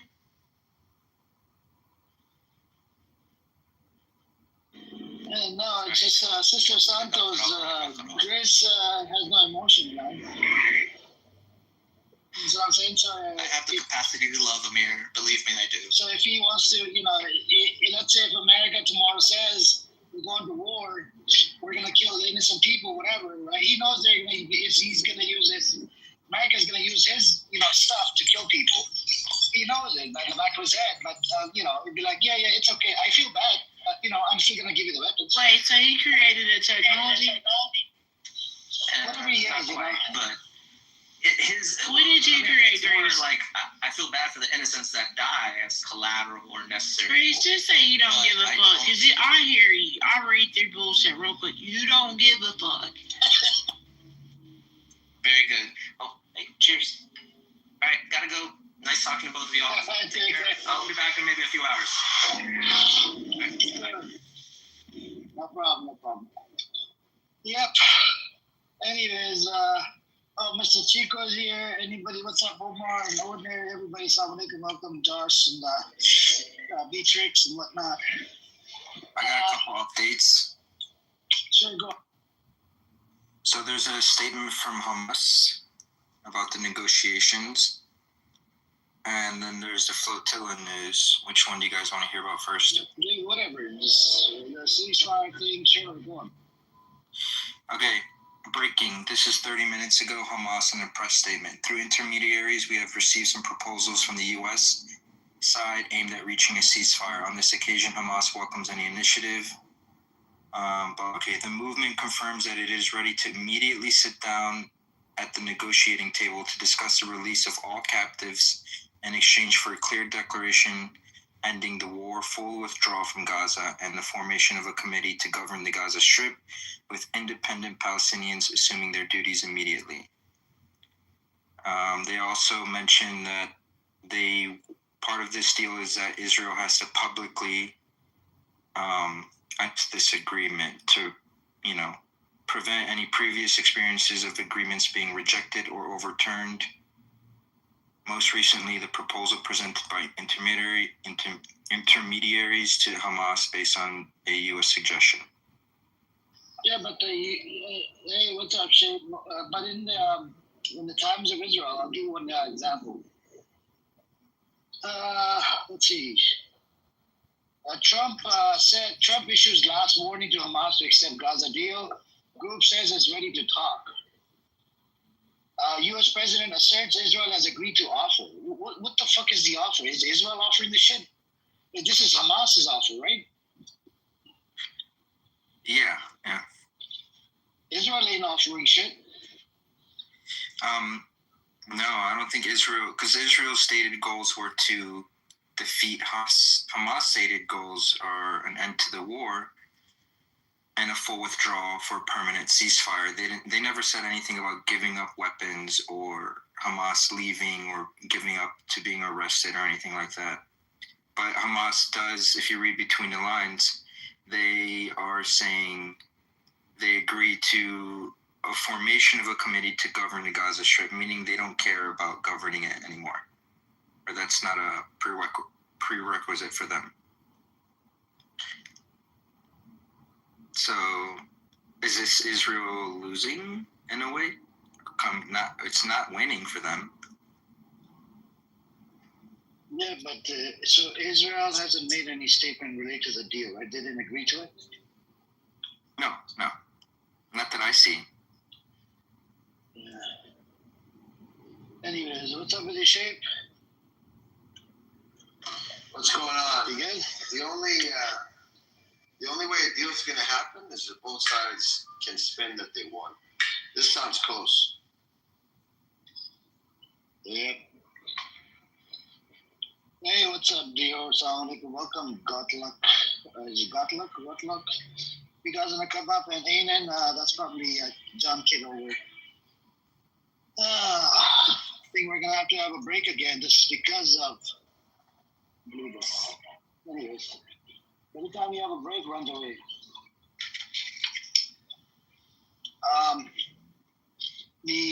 What I was saying was ceasefire and us would be, they would offer any kind of deal, but at the end of the day, it needs to be accepted by Israel. Otherwise, this ain't gonna go anywhere. But the Israeli deal, the problem with Netanyahu is he needs to stay in power. The Zionist entity thrives off wars. It thrives off blood. That's what it's all about. He doesn't want peace because then they're gonna start fighting each other inside this place called Israel. So Trump coming out with this stupid statement, but then Netanyahu didn't agree to the deal. How the fuck is Trump making the stupid statement, man? Such a dumbass fuck.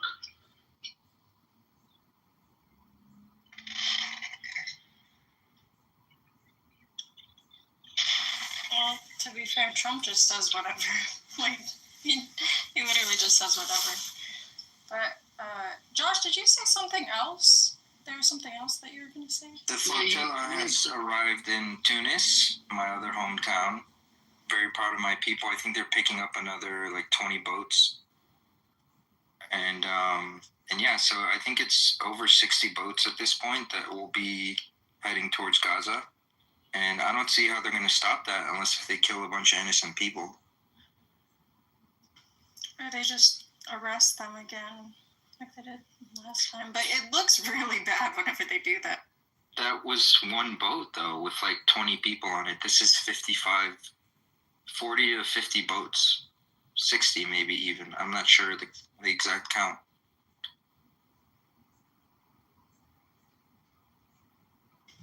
Yeah, but I think they still, even with that number, because I mean, let's say they let them land or something. Maybe, I don't know, try to distribute aid, but they're still going to find them and try to, what is it called? I mean, arrest, but, you know what I'm saying? I feel like they could do it, but I don't know. I could be wrong. Really? Because they're all stretching themselves, aren't they? Yeah, I was. They hardly have. Yeah, no problem. They have to control the West Bank before those checkpoints. What is it, 900 and something? Then they got IDF soldiers in the Gaza Strip. They got IDF soldiers inside of Israel. they're not a huge society, you know? So they're all stretching themselves. I mean, I don't.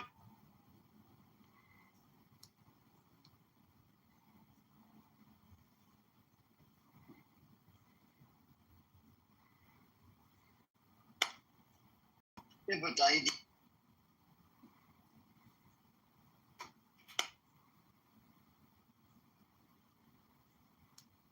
begin to be worried about society's ability to function if you took the not necessarily the faith out of it, but the rules that religion had imposed on people out of it.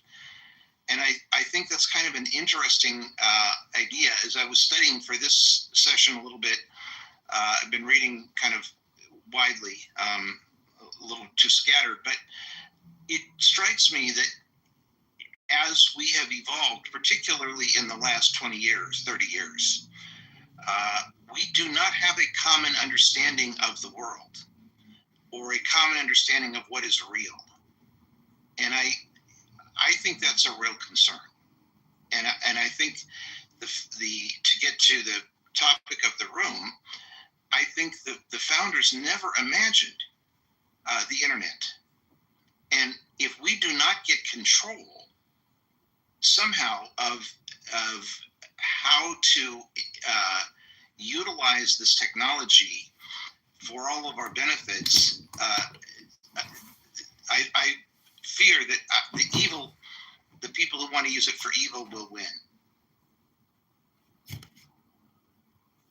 Any thoughts on any of that?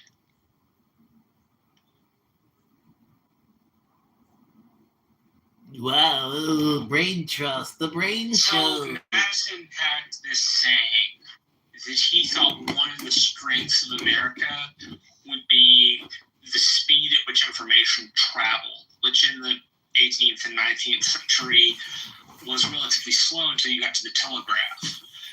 And so in Madison's mind, it was a way for people to sort through issues in a extended amount of time so that the first impression was not all that they gave. The internet, at least in my point of view, is prefaced on people's first impression of a subject. And that's what they're expected to go with. And that's what the internet motivates you to go with, I should say. And so messages go back and forth in a lightning speed in which we don't really seriously consider the ideas. We rank them up and put them in a list and then put them in a box to make sense of them, but we don't think about the concepts in the same way Madison anticipated. And his point was it allowed people to be more reasoned. So I think the internet, while very beneficial for humankind, it pushes this reflexive first idea, which is based on an impression and not based on what one knows. It's based on what they feel or what they see. Yeah. I think that's right.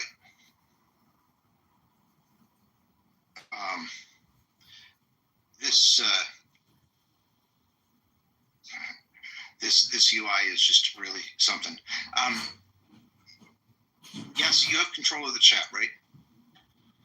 Yeah, I'm looking at it.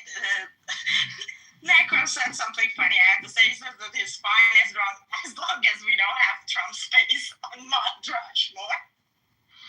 Oh God, that would be awful. Yeah.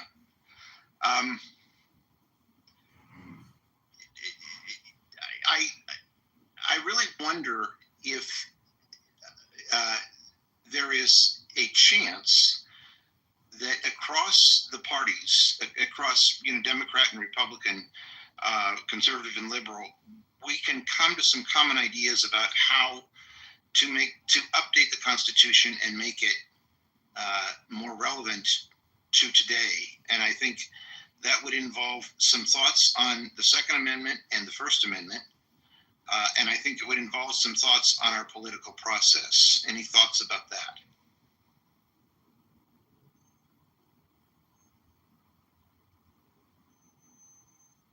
pretty clear that the founding fathers never imagined a machine gun. And Marshall, you may know more about. I was going to say, than I. believe it or not, they actually did. There was a gun designed by a British naval gun maker named Knock, and it was a 6-barreled volley gun, which was one of the first machine guns of its time. They also anticipated being able to reach out and touch. The average gun was a musket smoothbore, probably a brown bess land or sea pattern, which just refers to the British model. And it could shoot roughly 50 yards with any kind of accuracy. A Kentucky long rifle, which was a flintlock just like the muskets, could touch 400, 500, 550 yards out. In fact, one of the key pieces of the Revolutionary War was how big a role the sharpshooters actually played. I think what they may not have envisioned is the split in the way people think of guns. And this is just a generalization. It's a generalization for the state of Texas, so I can't apply it to the entire nation. But in Texas, there are two kinds of gun owners. There's the gun owner that's in the city and considers his gun an appendage, or as my grandmother would say, like a dinosaur cowboy. Like, hey, I need to walk around with it, and I need people to see that I have it, versus like, hey, I've got a gun, it's concealed, nobody needs to know that I have it. Nobody ever needs to know I'm carrying a gun, period. Versus a country model, which is guns can be fun, but they are primarily tools to accomplish a mission, which does not often involve killing other people. And it's usually a hunting or a game management issue.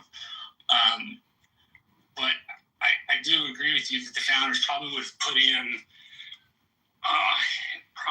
in some safety course or something along those lines. Cities during the colonial period had gun regulations. Towns in the Old West, when cowboys came in, you had to, in a lot of places, check your gun with the sheriff because alcohol and guns is a deadly combination.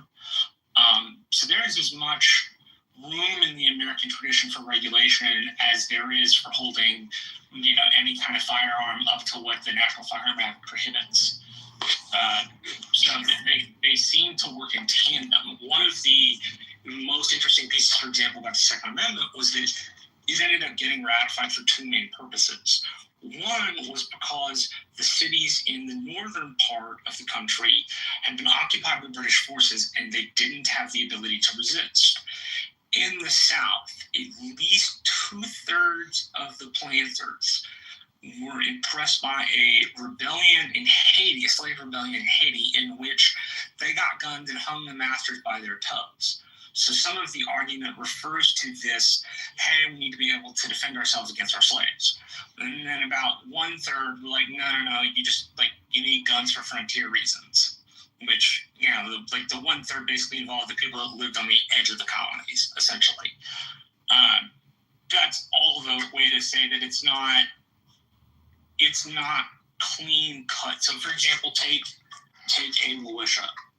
A militia, if you're using it in the English context, not the German context, relies upon people bringing their own weaponry, unless the town itself actually has the money. It's derived from a British system known as a fjord from the 8th to the 10th centuries. A fjord was like the gathering of the town, like the folk, and they would bring their own weaponry. So it's not as clean cut in the regulation direction, and it's not as clean cut in the ownership direction. It's a complicated subject with a complicated history, and in many places throughout our growing as a country, there were regulations about not having guns, while in some places there were no regulations about guns. It up until the 20th century seemed to be sort of a patchwork of ideas that were not necessarily regulated at the state level. I can't, off the top of my head, think of a Second Amendment case that doesn't involve either the National Firearms Act or the more recent discussions in, say, like Bruin or Heller, or New York Rifle and Pistol Association v. New York. The modern interpretation of gun rights at least as I understand it, gets its roots from DCV Heller, which DCV Heller cites a bunch of other cases, which I can't recall at the moment. But that's essentially like where they sat. And I think the slate piece is important just so people know.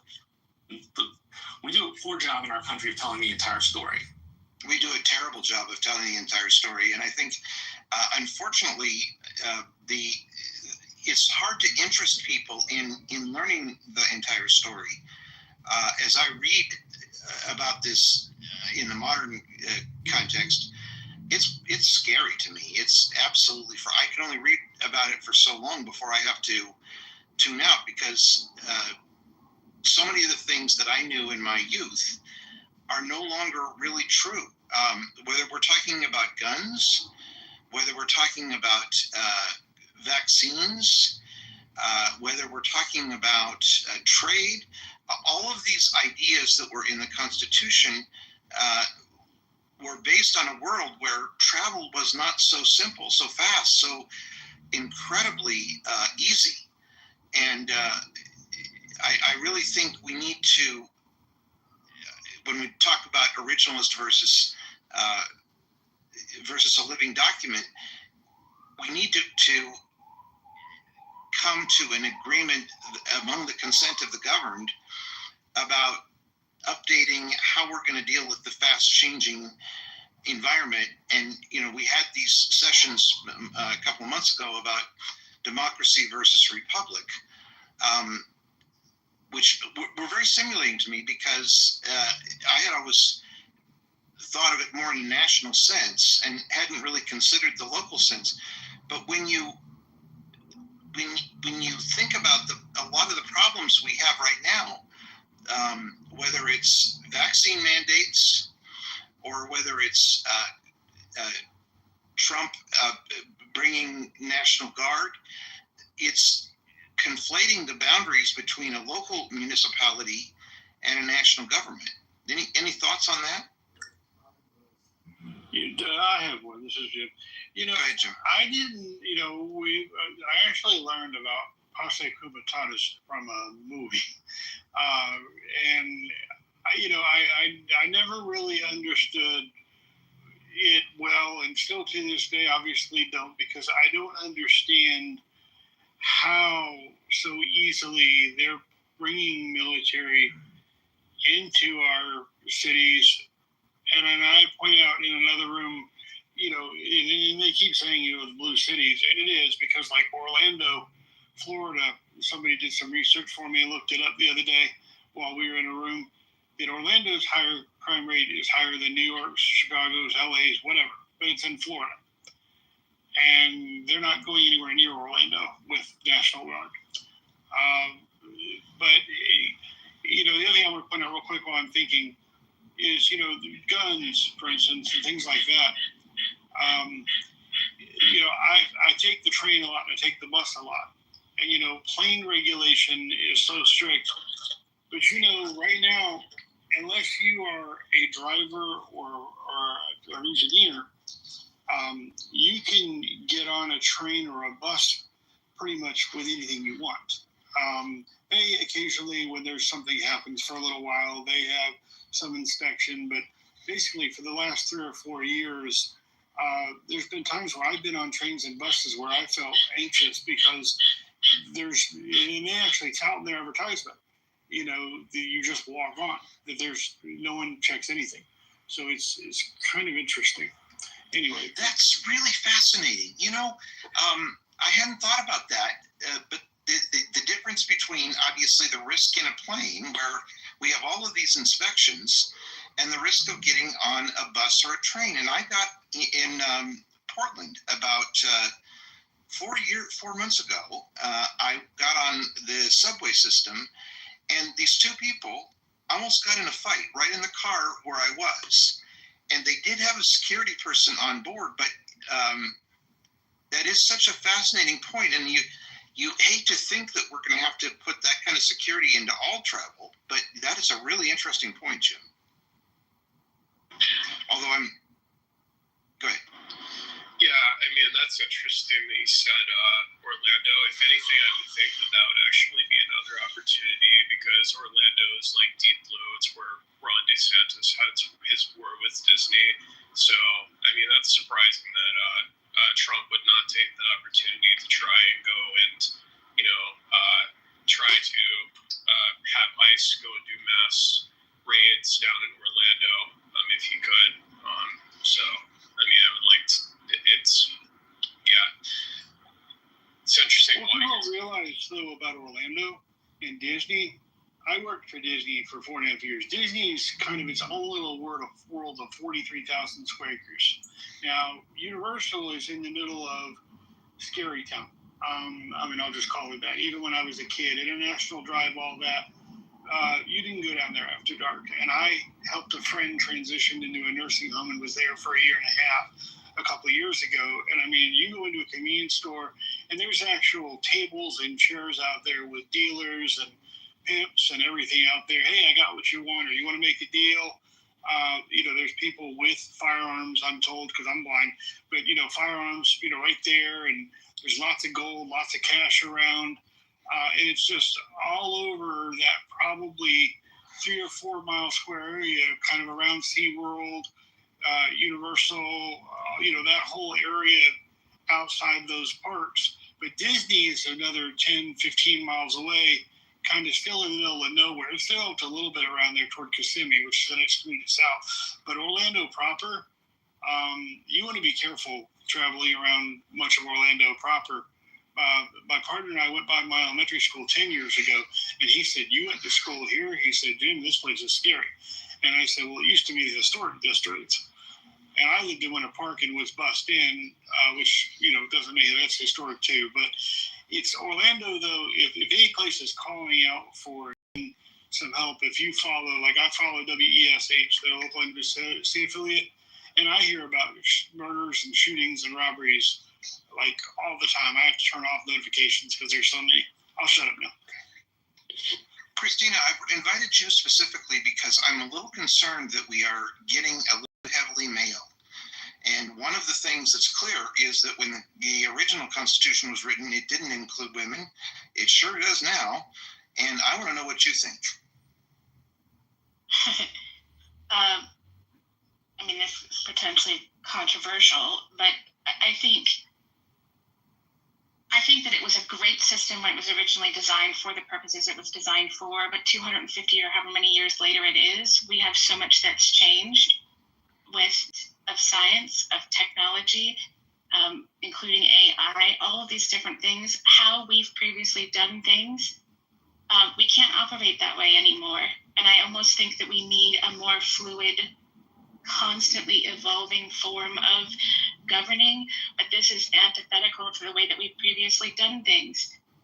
Because if we continue to operate the way we've done things, it's easier and faster for those who want to upset the systems to find loopholes or find ways to, for example, you have a chessboard, there are certain rules of how each piece moves, and that's how government has been done. But you include technology, social media, AI, etc., rapid advancement of science. Now we can use the psychology, the biology of how humans operate individually and collectively. We can expand that chessboard to include the lay of the land that's so much broader. But if some people are still only operating within the framework of the board, then you can't necessarily address all of these other loopholes. But if you create systems that also incorporate our humanness and create systems that evolve and flow and are constantly evolving and counting for the tendencies of humans for good and bad, then we can't necessarily, like, quote unquote, plug the holes or create pathways. The imagery that comes to mind, water flows where it has space to flow, right? If you create pathways in the directions you want things to move and how humans do our tendencies, then we flow in that direction. And if we can build for and adapting for our humanness, because I'm already seeing it from scammers to how this election went to how government's being run, it's influencing emotions, perceptions, our thinking. It's really tapping into our humanness and weaponizing it against us, but we haven't built an infrastructure that leans into that in a positive way, and also not just positive, but like accounting for positives and negatives. And I think a lot of other cultures throughout time, let alone other cultures on the planet currently, have done things differently. And so we've got resources we can look at, just a matter of creating new ways of doing it. So, but like the point A to point B path is potentially a massive undertaking, and also in a hyper individualistic environment means trying to do something that is more relational is counter to it, and there's a lot of resistance to the idea. So we just say can I just say quickly, like what Christine is saying about the system being outdated. The only thing that's fixed about the system, and it's actually not even fixed because this can change. The only thing that's fixed about the system is the fact that it takes broad consensus to change it, right? We could change the Constitution to say that no one can wear blue shirts anywhere in the country. Right? I mean, we could change it. We could illegalize. We could make voting illegal. We could make, the system is pretty changeable, with the exception of, and this is changeable too, but the funny thing is it takes broad consensus to change it, right? So, I mean, no, we could say that broad consensus is a bad idea. I'm amenable to that idea, right? And this is how Westminster parliamentary systems work, right? I mean, anything can basically be changed with 50.1%, right? And that might be, but really, I mean, that's what we're talking about, right? Ultimately, anything in the system, it can be changed. It just requires 2/3 majorities to make systemic change. 2/3 and 3/4. 2/3 and 3/4 to amend the Constitution, right? And other than that, I mean, so really we're saying in a democratic system, do we want everything to be 50.1, 50 plus 1 kind of thing, or should some things require broad consensus? So I have a question, Scott. I have just a quick question. Since we've been talking about the big ideas and the need to change systems, I was hoping we could then do a 10,000-foot view. Like, if you could change 3 things in the Constitution, whether it's part of the amendment process, whether it's a specific part of Article 2, Article 1, Article 3, or whether it's taking away some amendments or adding more amendments, when you say we should change, what are 3 of the changes that come most presently to your mind? This is great. Actually, I think that's a great question. Christina, before it gets away, you raised something, and Scott added to it, that I really, really think is worthy of discussion, which is pretexting. And I will respond to Marshall's thing as an example of how we can maybe talk about this. I have had twice in my life insurance licenses, and it's very clear in insurance that you are not allowed to pretext in any way. You're never allowed to pretend you're someone else. And I think the conflation of entertainment and politics is a dangerous place. And I'm not sure how to draw the line exactly, but I'm excited by the quality of this discussion versus what usually goes on Clubhouse. And I think it does show there is a hunger for some genuine discussion without it being all about entertainment. So I'm sorry, I'm rambling. To get to Marshall's question, I would, number one, make pretexting in any government sense illegal, and that would mean using bots on the internet. It would mean any kind of phone, auto, where they have auto dialers and it pretends to be a human. It would be any time that a machine pretends to be a human being. I would love to see that be illegal. The other 2 I would get to immediately would be, I think FDR had a really good idea. It was called his court packing scheme, but I think we need to talk about some kind of term limits on the Supreme Court or some way of controlling that. And then, of course, I think obviously we have to do something about the Second Amendment, or we're just going to all be in trouble.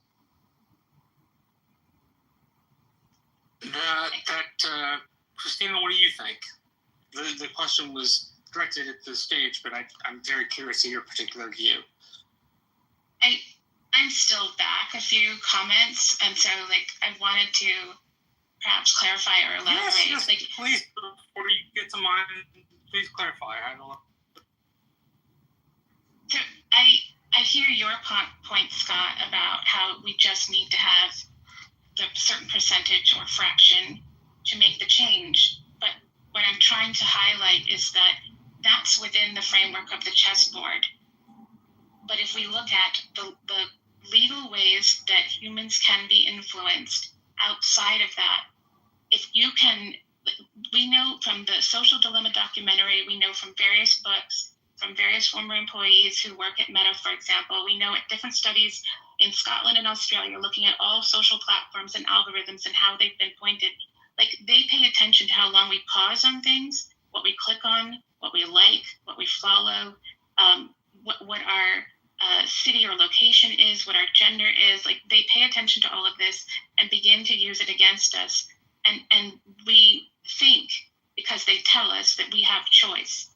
If you have a government system that is according to how it's been done in the past, but you are now influencing all of these other factors and many more that I didn't mention in human perception, you can stack the deck. So then you can get who you want into office, and you can stack each separate branch, and then it becomes a completely different game beyond the scope of, because we've got the additional science and the additional tech, and we've got different people with their own agendas, but they're temporarily aligned. And if we don't account for all of these complexities, and we continue to use the system that was complex and great for the past, but is not complex enough for the complexities of today, it's like setting up a mill in a village way back. There were only so many factors you had to consider: resources to build it, where it would go, accessibility for people to come and use the mill, who was going to work it, etc. Right? When you create something today, it is a far more complex world. So there's so many more things to consider. And so, if we use government the way it was, and we just need the certain percentage in order to make changes, it's not enough, because people will find other mechanisms to still, quote unquote, legally go about doing government while it's really stacked and it's not really about doing. Then, Christine, you get to the point where there's a third option, right? We can either go to make systemic change, right? We either need a sort of a broad coalition, as Marshall said, 2/3 and 3/4 majorities, or we say no, we want just 50+1. Or the third thing is that the deck is so stacked that violence and revolution is the only option, right? That we need a violent revolution, and the people that have the power to do that tech sort of stuff need to be disposed of. Right? I mean, and that's going to have to be done violently, right? I mean, if they have as much power as you say they do, there's no way that influence can be broken outside of revolutionary violence. I just don't see how it could be done. And I'll just say there are nonviolent. It depending on who is working together. I'll just say I don't want to. Yeah, no. I was just hoping you'd refocus on the question I asked. When you're talking about change to the governing system, what are 3 things that appear in your mind? 3 examples that you have when you think of that. I don't approach it that way. I approach it from the ground up, looking at human tendencies, from our biology, our neurowiring, to the stories we tell ourselves, and also recognizing the patterns of when we follow those stories, when we operate against them, and trying to create new systems that account for those. Once I come up with something like that, I'll dial it back and perhaps plug it in, but I don't approach it in the way that. So Christina, long story short, on the fly, I can't give you precise answers. I mean, we could say take money out. We could say term limits. Well, let me. What do you think about if I'm eliminating? Let me give you some examples. Abolish the Second Amendment. Make nationalized health care a constitutional right, and make education a constitutional right. Are those things you might support? I think it's too complex to just say yes or no to that. I mean, here though is the issue. The 30 to 50,000 foot view is great. Changing systems is important. But if we don't really think about how we're going to change them, then we wind up with this idea of a needed change with no map to get there. And I'm not saying you're not providing a map. I'm saying oftentimes when the conversation stays at the 50,000 foot level, it stays on systems and we don't end up getting realistic ideas of what we might do to influence the government to get to that place. I think Scott was right. You have three ways to change this: revolutionary violence, either 50 plus 1% if you would like a direct democracy like the Athenians had, for example, or direct democracy, or you do what we have now, which is 2/3 of the House and the Senate and 3/4 of the states. The benefit to the system, the way that it works, is the last constitutional amendment was done in my lifetime. I haven't seen, the ERA is the only thing I can think of that had a really robust movement behind it that didn't get made an amendment in my lifetime. And that's important because maybe the amendment process is a place to start. I work in campaign politics, so I love the 50,000 foot view because it's interesting, but my mind automatically programs down to the 10,000 foot view. Like, what does this look like for everyday people? That kind of thing. I'm not saying you have to have an answer to it. I'm just explaining my thought process. Oh, I've got them, but this wasn't the focus of the conversation, and I didn't want to monopolize it by giving you my well thought out TED talk of how I would do this, because that's not where we're talking. No worries. Yeah, sorry. You're okay. not. Christina, what do you think about addressing the issue of pretexting? Of really, I know it's a little abstract, but you make the same point that I was trying to make, that somehow we've lost control of information, which means it's very hard for us to have a common conversation. And there's really very little legislation about it, except in insurance, where I'm aware of it, or financial markets. What do you think about that? I'm torn on it, frankly, because I think the idea of universal understanding was a myth we told ourselves, and now that myth has been busted.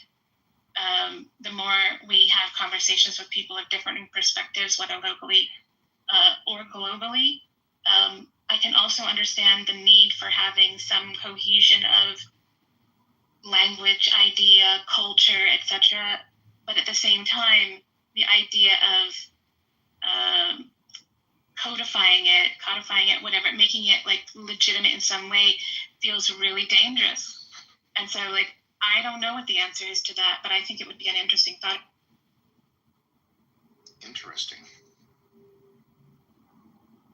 Anybody else want to respond to Marshall's question about three things that you would like to see addressed in the Constitution now? Yeah, I think it's interesting though. In the Constitution, I think one of the things, like, it's interesting. This is voting rights has changed.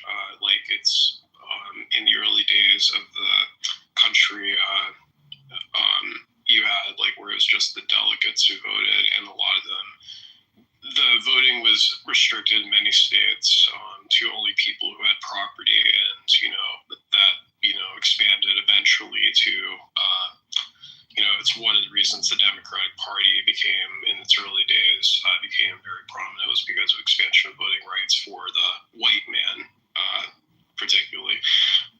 So it expanded, the voting rights. But I think it's interesting, though.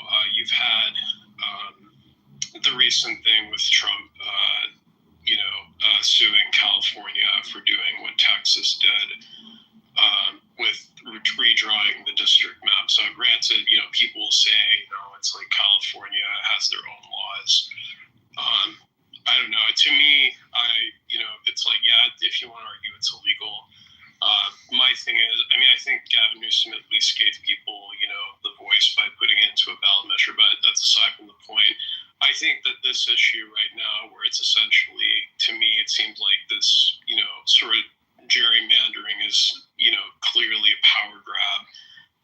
Neither person likes it when their vote is being taken away because one party is redrawing maps to, cancel their vote for their favor. I think that everybody doesn't like that. And so, and they've done it in my state. I mean, granted, my home state, and they've also done it in Illinois. And I think this is something that I think, needs to, be addressed as well. That's just what I have to, my 2 cents on that. What I think that's interesting is if we were like Australia, where you have to vote, kind of like taxes and jury selection and stuff like that. I would think it would be a lot more interesting to see how elections would go if voting was mandatory, unless you could declare, some kind of reason, same type of way you would be able to serve on a jury. We fought for the right to be able to vote. And people, not even, what did they say last time? It was 40% of the electorate actually voted, and that's something like that. I just wonder what it would look like if everybody had to vote. Scott, what do you think about that? What about if we made voting a mandatory requirement of citizenship? What do you think about that? Less people voting. That would be better. I think I'd like to have a basic citizenship test where you had to understand the system, akin to like the test you have to take to be a citizen. Mm-hmm. That would be a great idea. Instead of just getting 50% of Americans, then it's not a right. Then it's not a right, Scott. Scott, you mean like the lady that signed her dogs up to vote? That they just there was a lady that signed her dogs up to vote. I mean, what I'm saying is everybody or the people that register to vote at the DMV that aren't citizens. No, what I'm saying is you should have your. My argument is you should have to pass to vote. You should have to pass the same test that immigrants have to pass. Like my friend took it a couple years ago. He was showing me the questions. Like the basic civics test you have to pass to become a naturalized citizen. You should have to pass that to vote. I got a better one for you, Scott. That sounds fascist and wacky, but I'm for it. No, did you see the test? I have to send this to you. That they gave students in, I think it was 5th grade in the 20s, and no, but I want to see that. Unbelievable! If you can try to get 50% of it, and I doubt you will. It's incredibly difficult, and it was the average test for it's either a 5th grader or a 7th grader in the mid 20s. It's amazing what we used to know. So, Abby, you are in favor, if I hear you right, I'm putting words in your mouth intentionally, of some kind of testing for people to have the right to vote. Is that fair? No, I'm in favor of people teaching civics again in school. I'm in favor, and this app, if it's taught me anything in the 4 years I've been on it, is how incredibly ignorant American citizens are of civics. And they used to teach it when I went to school in early grades. And it's incredible just the basis of how our government is established, our branches of government, who's responsible for what. I would make every American go to visit Independence Hall and see where it was born and why it was born. I mean, just in the chat now, people saying do not have equal representation from the smaller states. And people don't, I think, even understand how we formed as a union and why we had to give equal representation to all the original states. We would never be in a nation. Thank you, Marshall. But you would know that if you took freaking civics. But it's extraordinary to me. It's specifically the Virginia and New Jersey plans, right? The Virginia plan was prefaced on popular vote and proportionality to population. The New Jersey plan was premised on a place where the small states were equal to the large states like Pennsylvania and New York. And Georgia coming in. I mean, yes, ma'am. So there's so much to it. But Alan, to answer your original question, The first thing I put in the chat is I would get rid of the pardon, the presidential pardon. It makes no sense in today's environment. It didn't make sense once we formed branches of government and we created checks and balances. It made sense in feudal England, where there wasn't ability to have a check and balance, and the monarch or the fiefdom, the lord had to get involved and have that right to pardon. But it makes no sense to me, and I think it's divisive. So that would be the first thing. I am thrilled to hear that. You and I agree. Absolutely agree on that. I completely agree. I'm so thrilled. I say that, although I question how I would have felt as a citizen if we went through a trial for Nixon, like whether Ford did the right thing when he pardoned him. So maybe maybe there's some form, but not. I would amend the Constitution to get rid of it. But that's the one time I understood it. But that's about it. Well, that is such a great example, because I actually lived through that, and I suspect you're younger than I am. No, I lived through it too. We're the same age, I think. The other thing is the president has the right to declassify anything. So if Donnie has a moment and I go up to him and ask him where the most dangerous things in the United States are, he can tell me, and it's legal for him to tell me. Well, to get back to this with Abby, I think that at the time I thought Ford pardoning Nixon was brilliant. In retrospect, I think it was unfortunate, because it set this incredible precedent that there is no punishment for bad behavior. And if there is one thing wrong with our culture right now, I think the idea that we can't agree on what is worthy of punishment, what is worthy of dealing with bad behavior, is a real problem. I'm on the total opposite side. We're on the same page with this, Ellen, and I think we've seen abuses of the pardon. I mean, I'm not getting political, left or right, but all parties have abused it, and I think it doesn't make historical sense. It made sense in feudal England. It just does not make sense now. I'm on the opposite side. In the Federalist Papers, they call it the benign prerogative. My theology is at the heart of it is a monergism of grace. I love public acts of extravagant mercy, and I think more pardons the better. I love pardoning. I love when people get pardoned. You're so Christian, Scott. Being so Christian. Exactly. This is total. This is 16th century antinomian Lutheran Christianity, and I love pardoning. Actually, I think I don't even know how to respond to that, Scott. And I will take those two Jewish rebukes seriously, though. No, we're an eye for an eye, Scott. Sorry about that. Exactly. And one of these is my rabbi down there. Yeah. You mean literally, Abby, when you say eye for an eye? I'm just quoting the Old Testament. We're playing with Scott. It's one of my two favorite testaments. One of my two favorite testaments, like Trump. I'm 50-50. Oh, Jesus. No, but seriously, the reason I said what I said about declassification is he had an operation going in Mar-a-Lago in his party room while we were having, a military act overseas. And anybody in the club that just happened to walk in the room while everything was going on and decisions were being made, the situation room was going on right there. And I just don't see how, in any sense of anything, how that could or ever should be Constitution. But I'm sure we agree with you. I think we agree with you. Denise, you've been very quiet.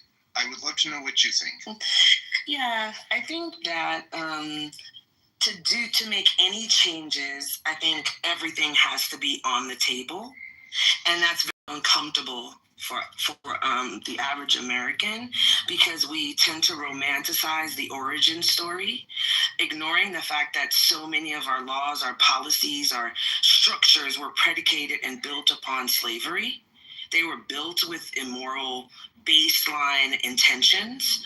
And so I think that this idea of anything being a sacred cow would have to come off the table. And so for me, what the first thing I would do is we have to create a structural ability to revisit truth. Right? We have to hold people accountable for rampant deception, because it doesn't matter. You can't have a democracy if you have such complete misleading, especially in this technological environment. The ability to kind of manipulate a poorly educated populace has reached a level unlike anything. I don't think there's a relevant example in recent modern history. And so to me, like, the focus would be fairness doctrine, increasing libel laws. You can talk, but you better have some backup for what you're saying. I would get rid of partisan news. I know that sounds crazy. You can't use the word news if you're going to be partisan. I bring back the fairness doctrine of the 80s, that you got to have both sides on, and you talk about the topic, and you're not framing the discussion. You are presenting different opinions. I think until you figure out how to get some kind of common set of facts, your democracy is doomed. Boy, I couldn't agree with you more. Unfortunately, Denise, the news isn't reported. It's not viewed the same way it was viewed in the 80s. The ratings for people watching news the way we watched it in the 80s has changed. People, stations will get by with a 2.4 or a lucky 3 on an evening on news viewing, when it used to be a 12 or a 15 share for each network.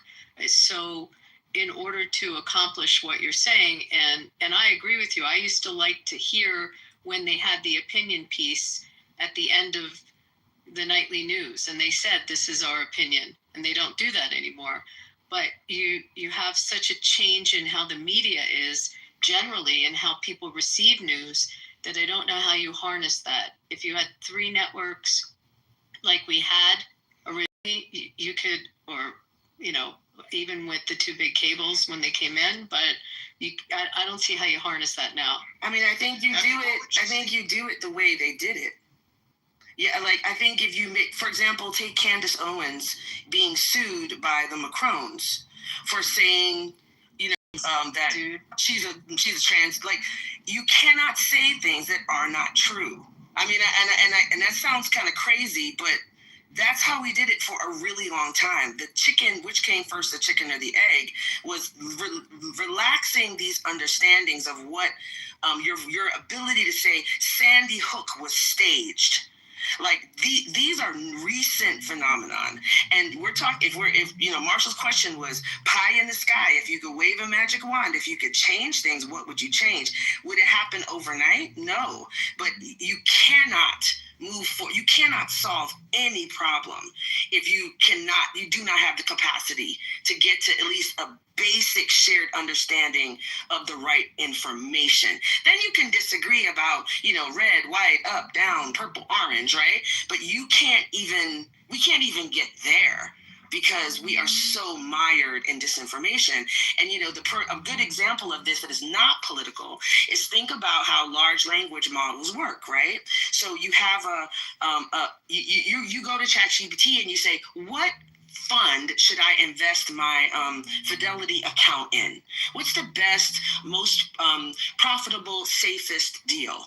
Well, if I own a fund, I just have to use AI to write 10 million articles that say my fund is the best. And now you are given the information that this fund is the safest and the best, even though that's not true. That, to me, if we don't figure out a structural response to misinformation and disinformation, I don't know how we move forward. So I can respond to the first part of what you said. The second part, I'm not technical, so someone else can. But with respect to libel and slander, our laws haven't changed. In fact, the leading cases are still the leading cases, whether it's New York Times, Sullivan, we can go through them. You still have the ability to sue under, for the disparagement. And if you're a public figure, it's still that higher standard. I mean, that hasn't changed. But what happens is that, first of all, the cost of litigation is so, overwhelming for people.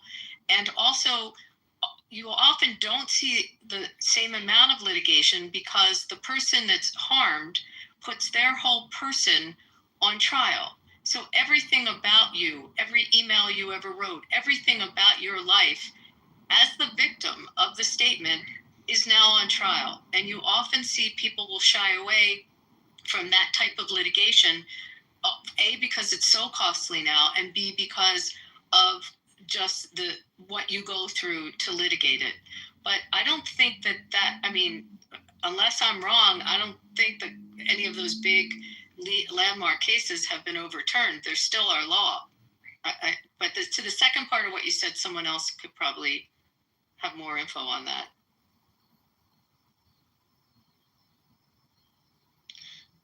This has been incredible.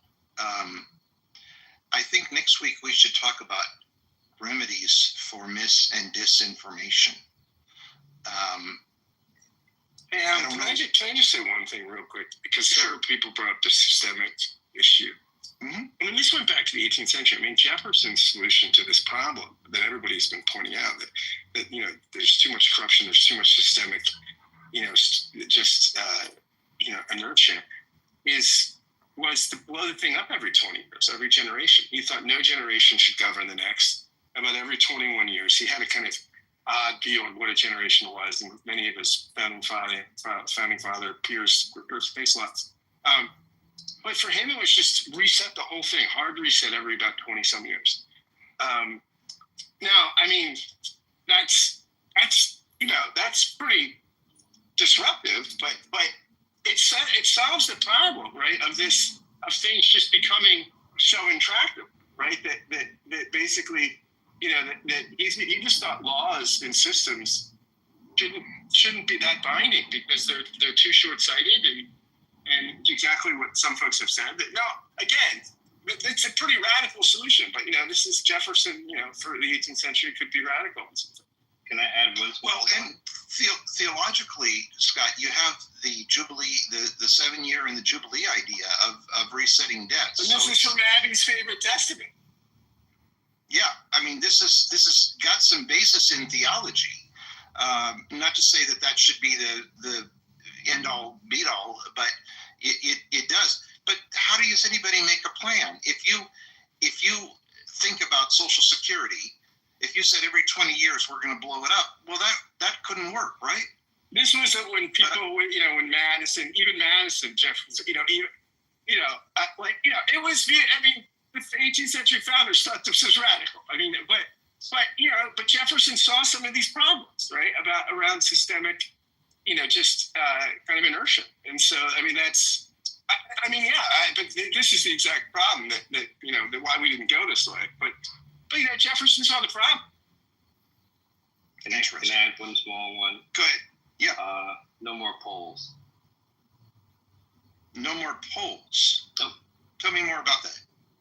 I think it in many ways, especially in this day and age, it sways too many people from engaging or disengaging. Right?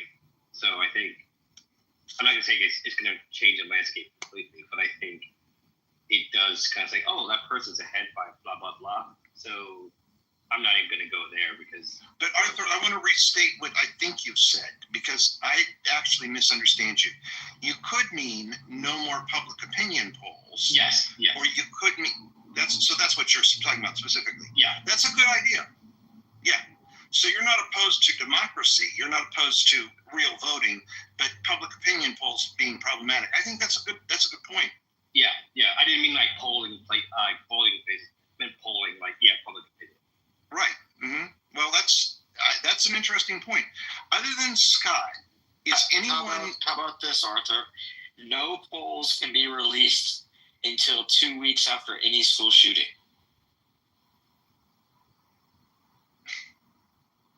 That's an interesting idea. You'll make the Republicans go crazy. What? Yeah, well, maybe they'll address the problem.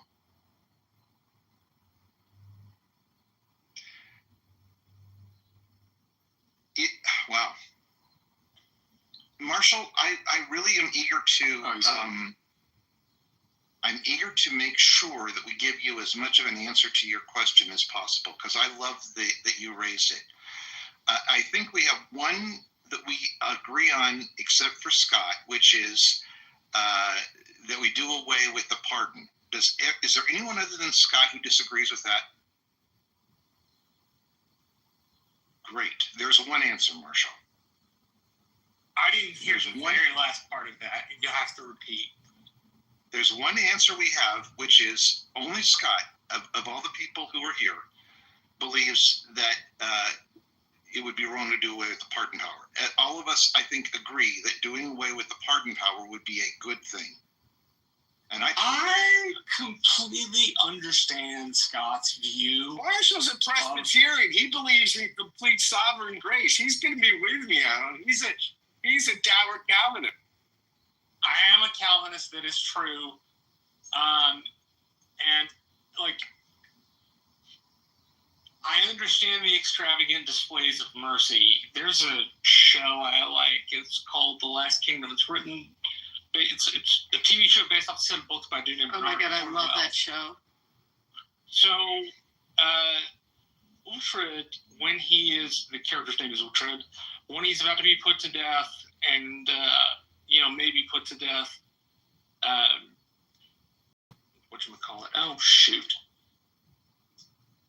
Oh, there he is. No, it's not Uhtred. It's a character named Father Baelka. And it's based on, like, English history in the West Saxons. Anyway, the King Alfred the Great had died. They were about to do away with this main character, and the Queen, the bishop says, we need to move this inside. And Father Baelka yells out, justice must be seen to be done. And I think there is a huge part of me that understands extravagant displays of mercy. I think where maybe Scott and I might depart is in the political use of that. The extreme displays of mercy to people who don't deserve mercy. But as a Calvinist, I'm not the person to decide who needs mercy. Yeah, but that's the Lord. I have well, yeah, exactly. That's my point too. I think we have a problem when we conflate religion and politics. Totally. Render unto Caesar. Isn't deserving mercy? We don't deserve mercy. Like, you deserve justice. Mercy is what you don't deserve, right? It's something that's by nature gratuitous. I wish we did it that way. That's not what we do. We sell pardons. That's not how it's actually practiced. Yeah, and here in Texas, Denise, Marshall, maybe you guys can attest to this, but currently our Governor Abbott is in the second special session and threatening a third because he wants to give extra protection to officers caught in the line of some kind of investigation to not have to release what happened to the public, to the press. Making a governmental move. Immunity you're talking about? Extra immunity, further than already exists. So further than already exists, but unfoilable, Abby. You won't, like, that's information they won't give you in a FOIA. Got it. I understand. Okay, but what I'm concerned about is, like, what happened with the Capitol and 9/11. I mean, justice was served for those that were tried and all that. And so I just don't, I can't fathom any rationale, faith-based or otherwise, of why there would be any mercy there. I just can't. Why, as somebody who, like, splits I don't know how you do, Scott, but I split it. I have a religious view and I have a secular view. And the secular view is that a bunch of those people did not deserve to get pardoned. Maybe there were one or two who had charged and they were overcharged, per se. I don't really know. And maybe those people deserve some sort of mercy. But if we're talking about people like Enrique Taddeo and Stuart Rhodes, they were charged with the closest thing to sedition since the Civil War or the beginning of the 20th century. I can't remember which one.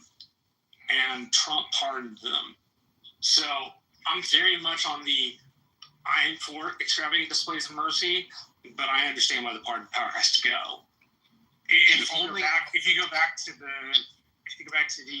Grant administration, he sold pardons. I think Cleveland did too. Only God can really give extravagance display of mercy. I don't think it's a human thing. I think it's a divine thing. I hope that doesn't offend you. No, not at all. Me? No, I believe in Hashem. That's the only place I'm going to get mercy. Sorry, sir. Well, also, so Alan, you don't think that it's possible in a human? Have you seen Les Miserables? It's not a sci-fi thing, right? I mean, Les Miserables begins with a human extravagant act of mercy. But it's not a government display. It's okay. It's not, and you know what happens at the end of that? The government figure who can't embrace mercy has to kill himself. Chooses to kill himself. He chooses. Thank you. Well, right. It's the nature of it's the way that the law ultimately it's the end of the law. The law killeth, right? The spirit killeth. I mean, I love one of my all-time favorite movies. Yossi's going to finally think there's something decent about me. Is Fiddler on the Roof. I think that is like the world's greatest movie because it does show that there is a limit to where, of course, in that case, it's a patriarchal country, but patriarchal world. But it does show that there has to be a limit to what a man can forgive, and I believe that. Wow. This has been wild. So I had one idea for fix the system, but it would require, Marshall said, well, what is something that you could do? Now, this would require, of course, there's free speech issues here. But I think that you should only be able to contribute to candidates that you can vote for. And it can only be an individual. It can't be a PAC, no PACs. PACs should be outlawed. How do you deal with the First Amendment outlawing a PAC and your right to? Well, we're talking about an ideal here. We're not talking about reality. Yeah, it was if you could wave a magic wand and you could. If I could wave a magic wand, people would only be able to donate no more than $100 to any single candidate, and you could only donate to people that you vote for, and any political ad would have to be signed off on by that candidate. So I think that you would get much, much better quality candidates, and there would be a lot less of this shenanigans that go on now. So I think, you're not going to get past the Supreme Court on that. So, Rick, it would take a constitutional amendment to do it. In your idea, so let's say I live in New York and I really, really, really I want to weigh in on a case that's in Iowa. Could I physically go there and protest, walk? I could do all the things, but I couldn't give cash money. Is that? Sure. So speech is allowed. You can go out, you can stand in the street, but you wouldn't be able to buy advertising. Well, how do you get around the fact that, number one, have you been involved in a campaign? Yes. Are you connected? Okay, so you know the expense. So the last campaign I was involved with, my girlfriend was $21 million on her side alone on her congressional campaign. So your concept of $100 per person, I don't even know if she could buy an ad in the newspaper that people don't read anymore. How is she buying as a straight candidate and not PAC money, because that's like almost 8 times the price of what she pays? How is she buying any digital, any media buys? And how are the local TV stations going to stay in business if they don't have media buys from candidates? I mean, they live for the cycles. So, I mean, I'm just saying the effect that it would have. So how are we going to learn about the candidates? It could be done like how they do in England. So before we go down the rabbit hole, I want to get everybody to answer the basic question. My attempt is to connect 50,000 feet to 10,000 feet. That's the idea. So, Arthur, it's you. If you could change 3 things in the Constitution, 1 to 3 things. You don't actually have to say 3 if you don't want to. If you change 1 to 3 things in the Constitution and you weren't dealing with practicality, because we're going to connect practicality in just a minute in the discussion, but how would you change the Constitution? What would be an addition or a subtraction or a modification you might make? So yeah, the one I added was the more opinion public polls, and the second one I'm adding is that they should make it, I think like it's in the UK, candidates can only run for a certain time, and it's with public funds for a certain amount. So you limit the amount of time that people can run, and then you just make it, I think that right there would eliminate so much. Interesting. Alex, are you there? I don't think I've heard you yet. Alex. Bueller. Nobody there? Okay. El Norma, wave a magic wand. You could change 1 to 3 things about the Constitution. What would you change? I clean up the grammar. Like for example, how does the second go? Well-regulated militia being necessary and proper to the maintenance of a free state, I believe. Yeah, I would clean that up so that people can't argue that the first part of the sentence isn't connected to the second part. That's, off the top of my head. Sweet. I never would have. I wouldn't ban alcohol, and then we wouldn't have to repeal the ban on alcohol. So now let's try to take our adaptions and connect them to what we would need to do. We don't have to go too far down that hole, maybe like one step. So we want to do this, how would we get there? Because that's also an important piece in the thinking about the Constitution. And my idea in having this question in my own room about a week and a half or 2 weeks ago was to make people wrestle with bits and pieces of it. Think about it, consider what it could be used for, how you can improve it, that kind of thing. So we did the 50,000 foot thing. Let's connect it to 10,000 feet if we can. If it has to stay ethereal, great.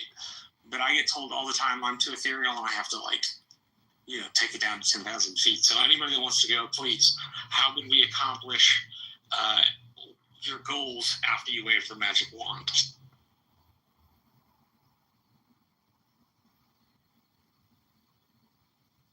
You mean how do you obtain an amendment to the Constitution? Are you asking that? I mean, there's I'm asking lots of areas in the Constitution that could get cleaned up. I'm saying people who want changes with how we have this system today. How do you then practically get to a solution? Is it a quick solution, or is it going to take a long period of time to get to? You probably have to do the things that are pissing off everyone in the room that we have. So in order to get what you want accomplished, you're going to have to lobby, which that's a dirty word to a lot of people, but it's our right to petition. You're going to probably have to contribute into campaigns that enough to make a difference to those candidates that they are going to champion the cause that you want. So all the things that you're fighting against, you're going to have to utilize in order to get in line those votes to make the change. Yeah, I mean, I think definitely that there should be, limits on how much you can donate to each candidate. Because, I mean, essentially, I think that's antithetical to, when people say that, you vote with your dollar, that implies that if you have more money, that means you have more power. And so that's why I don't think the government should be based on how much money you can contribute to each politician. So what did Harris get? $1 billion? How much did she finally raise? I think about she raised a lot, like $1 billion. And I think it's corrupt. We haven't we're wandering down the rabbit hole without CM. CM, you haven't answered the question yet. If you could change 1 to 3 things, what would you change? About the Constitution? Yeah, man. if you could wave a magic wand, I'm asking you to sit at the 50,000 foot level. If you could just wave a magic wand and fix one to three things about the Constitution that irritate you, what would you do? I almost wouldn't change a thing. The problem is that I mean, dude, our founding fathers wrote a nearly perfect, how they say, living, breathing document, amenable to be changed with the correct right number of votes. They wrote a near perfect document. The problem is that the best political document written in history. Period. Full stop. The problem is that, you know, obviously they lived in a time where things like the Second Amendment, you know, they were talking about people. I mean, people had muskets, not automatic weapons, so they didn't think that far ahead. Just a history piece. It depends on how you define that. A lot of people had muskets, but a lot of people in the colonies had what were known as Kentucky long rifles. A musket was actually that's a minor detail, but who cares? Point is, they couldn't envision the type of weapons we have today. They couldn't, in terms of the Second Amendment, they couldn't envision things like social media and the internet that would affect our society, and misinformation and all this. If it wasn't for these things like that, these modern problems, it's almost a miracle how well actually the Constitution worked for 250 years, and the intervening 250 years since it was written.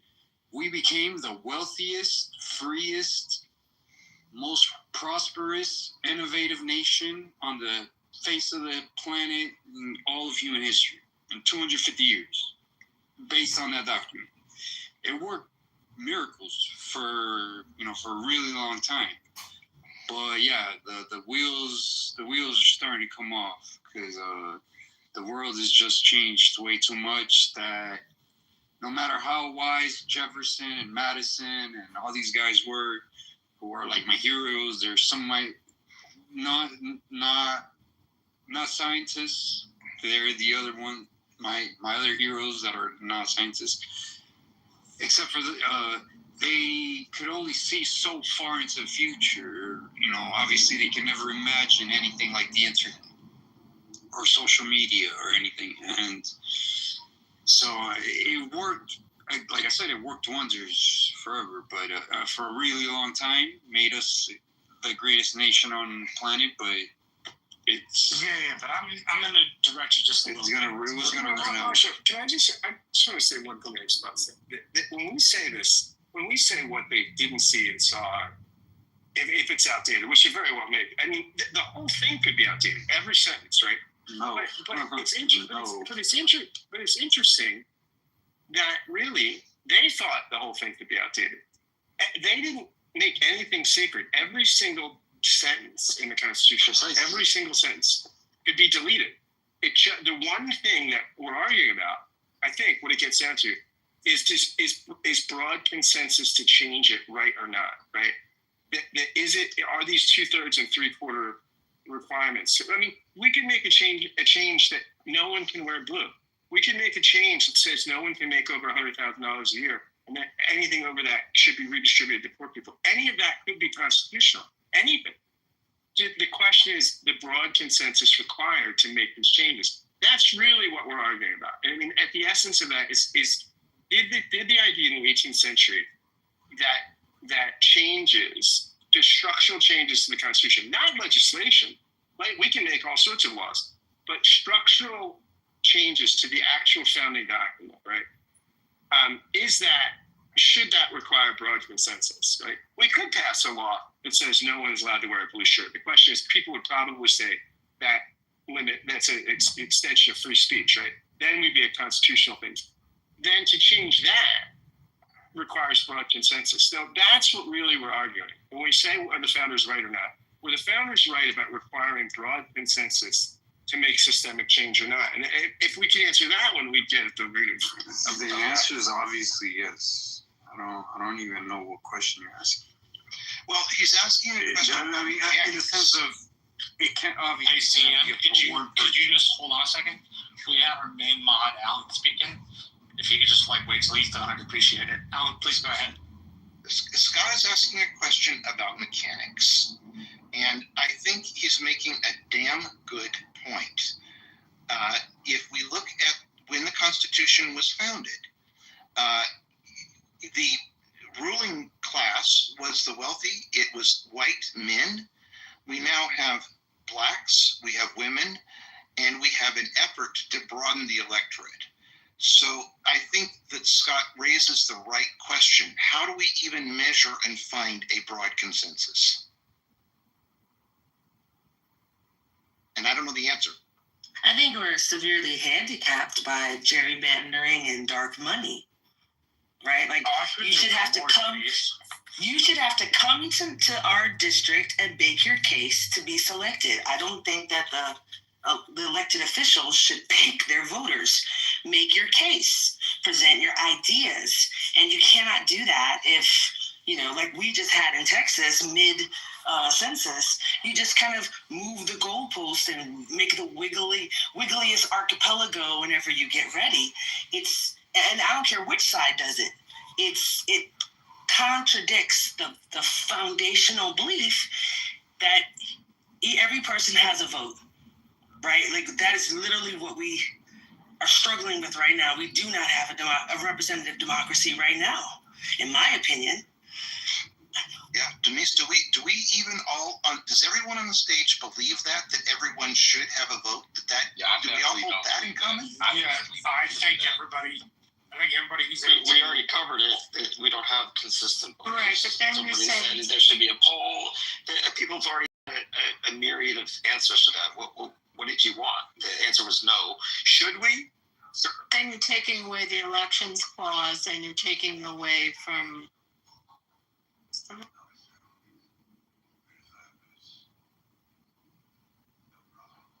You're okay, Abby. I think she was talking about the elections clause and the time, place, manner clause. Time, place, manner clause is the thing that derives elections down to the state. There is a piece of the Constitution where it says Congress can step in and make a law. If anybody's interested, we have been using the pinned link of the National Constitution Center based in Philadelphia. The National Constitution Center is on, I think I'm going to repeat their credo just about correct, the only institution funded by Congress to disseminate information about the Constitution on a nonpartisan basis. Marshall, the director will be coming on the Divis Tech podcast in October. Jeffrey Rose, Right. be my guest. It's We the love best Brandeis. place. You're a huge Brandeis fan. Shout out to Philadelphia for having it there, and it's absolutely a pilgrimage people should make. Go to the Constitution I Center. think the best part about This week, Abby, it's a sit out for Philadelphia, right? Excuse me? A spit out, not a shout out. Galen Carter. Oh, yeah, good. I got you. All right. Provoke.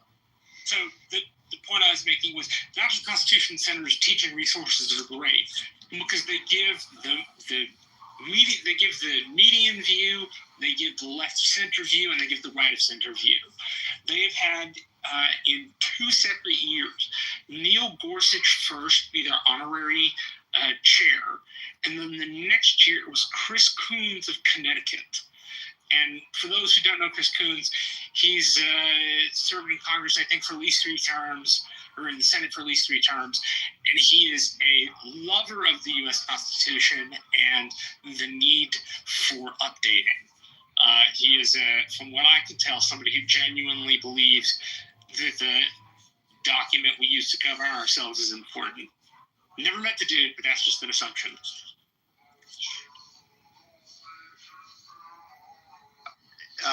Okay, I am kind of obsessed with it finishing within an hour and a half just because I think it makes for a better discussion if people have a sense of an ending. I really think this was interesting. I'm so thrilled to find that Abby and I have an area we can agree on. There probably are many others. I also am delighted that there was no pretexting today. I think I was thinking about this when I was young, somebody brought over to our house, and of course this was the old days of records, that you put a needle on, but a record that was kind of a political satire about Nixon. And my dad just went ape. And, he was a fairly conservative person and so forth, and I didn't really understand it at the time. And I suspect that he couldn't have given me a logical answer to why it upset him so much at the time. But I think it gets to our notion of truth. I'm obsessed with the idea that Santa Claus is something that is very bad to teach our children, particularly for those of us who have Christian faith, because of the same basic reason that we have a need to know what is true. I feel like I'm wondering, I don't mean to. I think we should revisit this same topic next week.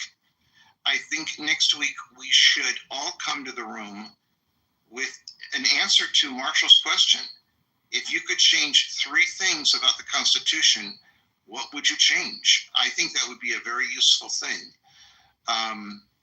And I'd like to start moving towards a close. If anybody has any closing comments, I'd welcome them. I got By the way, and it's something I want to echo from Denise, somebody told me this previously. Don't put the founders on a pedestal. They had great ideas for the time.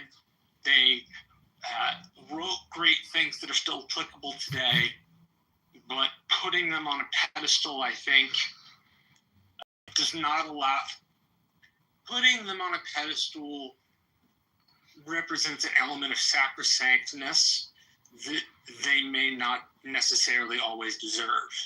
For their good decisions, sir, if we should think they're good, but for the wrong decisions they made, we should be able to criticize them as well as hold up their good decisions. I'm a big proponent of history being told the whole story. You tell the good, the bad, and the ugly, and you let the people who listen to it make up their view of it afterward. But you don't leave out anything. And so not having them on a pedestal brings them into the realm of being real people who you can criticize. And I think as somebody who too often myself sits the founders on a pedestal, that it's really helpful when people don't do that. Marshall, I do have a question for you about the founding fathers. Yes, sir. Story. The amount of alcohol they drank the night before the Constitutional Convention, is that a true story? Yes. They drank a prodigious amount of alcohol. Nobody's saying the founding fathers are perfect. They were humans just like us. They were just amongst the wisest humans. Again, because they think about what they were doing. They were trying to escape every shitty type of government from the old world. So from Europe, all these monarchies and totalitarian countries, and they wanted to come to United States. They came to the United States. They wanted to build a form of government that was completely antithetical to everything they left back in the old world. And they did their best. They did their. Antithetical. Nobody's putting them on pedestal as like they're perfect. They just did an amazing job. Look at the country today.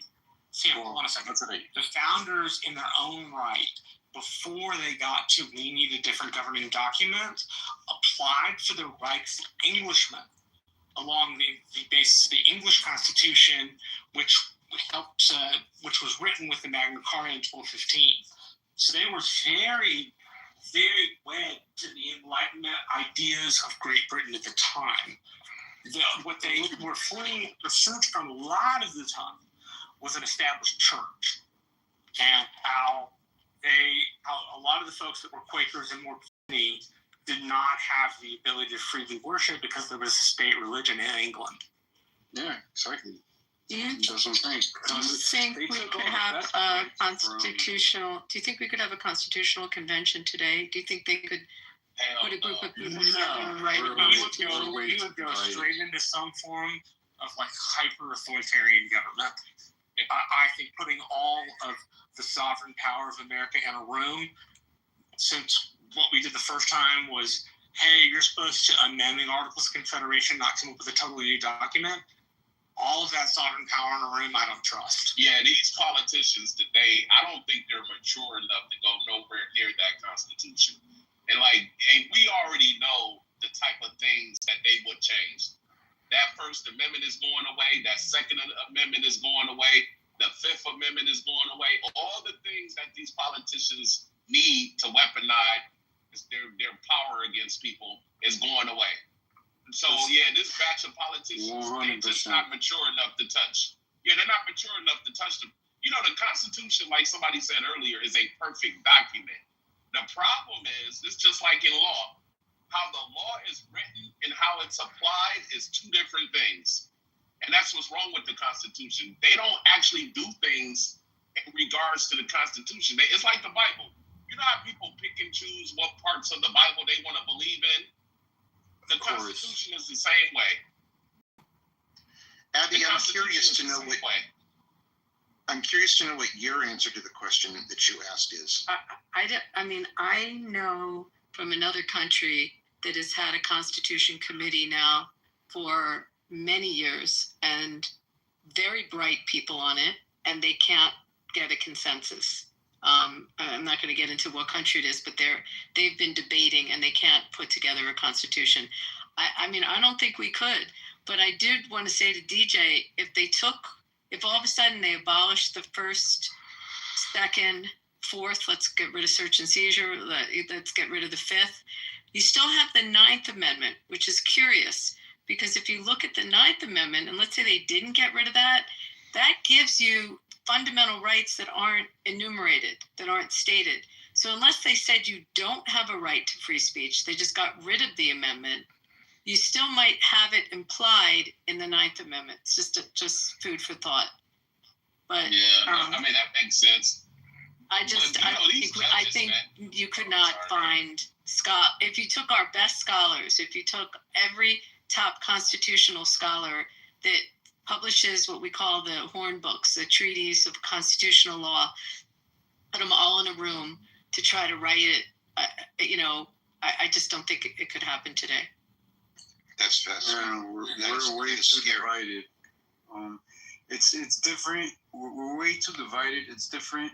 They were writing the Constitution right after, the Revolutionary War. So, they were united under, just because they were all facing a common enemy of, King George and Britain. The Constitution, though, they were not united. They split themselves into two-man camps, the Federalists and the Anti-Federalists, at the Constitutional Convention. Well, I'm talking about compared to today. They were a million times more united than we are today. But they also have the advantage of a failed interim step, right? So the Articles of Confederation, which were much more minimalist, weren't working, right? And so they had that. And really the Constitution, this is where people question the legality of the Constitution, rightly, right? There was no mandate to go write a new Constitution. There was a mandate to, what they were called to do was to get together and amend the Articles of Confederation. And they just said, all right, now we're going to start from scratch and write a new Constitution, which they really didn't have the authorization to do, but the states signed off on it. The states ratified it, but that was not their charge when they went in. So let me ask y'all a question. If we were to release everybody from prison who shouldn't be there per the Constitution, say they're there, if somebody was to look at their case and match it up with the Constitution, what percentage of prisoners you think will get released from prison? What part of the Constitution now? Do you mean just their Fifth Amendment rights were violated? Do you mean habeas corpus? What are you talking about? Or their 14th Amendment to due process? Just any part of it. Any part of the Constitution that we're going to weigh against his case, and we're going to decide if he should be released from prison or not because it was a constitutional violation. Right. Well, it depends on where the person committed said offense and what they did. For it to be a constitutional violation on the state level, it has to be both violation of state law or policy as well as a violation of federal law or policy. So the question would be, at least first, what are they charging this person for on a state level, and then what are they reaching to the federal level to charge that's a violation of the Constitution, right? My point is that, like, the 15th Amendment, where you don't get actual due process as prescribed by law in both the 15th and the 14th and the 5th Amendment, right? So you could file then if you didn't get the right to due process. But the question is, like, are we talking about taking people for minor amounts of drugs? Are we talking about people who got caught up in federal sting operations that really didn't have anything to do with them in the first place, right? Like, it requires a specific part of the Constitution to look at. I understand what you mean, but we need some examples to hone in better on what you're trying to say.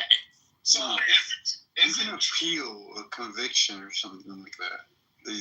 Just like DJ Fridays. Yeah, if you got the money to do, if you got the money to do that, I just was always under the impression that they wrote that in order for there to be a crime, there has to be a victim, and the majority of people in prison are there for victimless crimes. And then just all the other due process violations that come from judges and the DA, and people go to prison on that shit because they don't have the money to fight. You know, you gotta have money to do an appeal. That ain't nothing for people that are financially challenged. We afford counsel to indigents in our country. Even for appeals? We afford counsel. I mean, people have PDs. That's She's why saying they provide a free lawyer public for people defender. who are poor. There's If you can't afford your own lawyer, you're assigned a public defender. But DJ, are you talking about situations where if you're incarcerated, then it's probably going to be a Fourth Amendment violation or something regarding the evidence and whether something was tainted. I mean, I'm just trying to use an example that would come up with someone who got convicted of a crime, and they could argue, fruit of the poisonous tree arguments, something like that. I mean, that's going to get tested through our court system, which is constitutional, and you are going to have a jury of your peers, and you are going to go through that process, and you are going to be afforded counsel. So what part along the way are you contesting? That you didn't have a proper hearing, a proper trial, it didn't comply? Yeah, I mean, all of those things. I just see it like, just all of those things, man. In this country, if you don't have the resources, I know you can get a public defender. I know you can get that. But man, those dudes down there, they getting paid by the same people that the state is getting paid for. They're those people colleagues. Public defenders, I get why they're needed, but that's not, I don't know. I've just always felt like that wasn't real counsel. Because they're working, they literally work for the same people that they're defending you against. Oh boy, DJ. I have so many friends that would tell you to go take a hike, that work their asses off as PDs. You do that to get your trial time in, but there are people that are career PDs I believe that. No, I'm not saying they work hard, those guys. Same with the young DAs and the prosecutors. I mean, not all states have the same kind of policies and PDs. In the South, you don't find nearly as many public defenders, and you don't always get access equally in all urban environments. So to say it's a common right for everybody is false belief. And just growing up, I've never been in trouble with the law ever in my life, but just having friends, and I go to their court cases with them, man. The public defender is like just rubber stamping everything. It's like he's just there to guide you to prison. He wasn't really advocating for you. And I'm not saying this applies to everybody, because everybody has their own ambition level. Yeah, because if I was a public defender, I'm trying to win those cases to put the score on the board so I can one day have my own practice. That's what I would do. But it's so many times, man, where a lot of public defenders, especially in certain communities, man, they're just there to be a rubber stamp for the court system. There's lawyers that are private lawyers that are full of shit. That they just want to get paid. They don't really advocate for their clients. Nothing's perfect, man. Yeah. Okay, I was going to close this 10 minutes ago. This is very useful, but I don't want to moderate it beyond the time. I'm not sure what to do. I think what I'll do is close it, and we will open this up again next week. Marshall has left, it looks to me like, and this was his question. So I think he was expecting it to be done at 3:30 or my time. I'm in the Pacific Coast. So we will open this again next week, and I don't know. We'll try to pick it up where we left off. Try to make it a little more organized. But I really appreciate everyone's participation, and I particularly appreciate that there was no pretexting today. Thanks, everyone. We'll see you next week.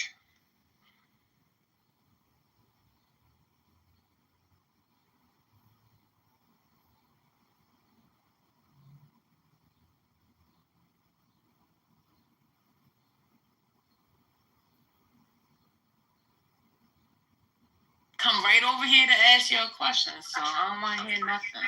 That's what I asked. My mom be saying quesadilla.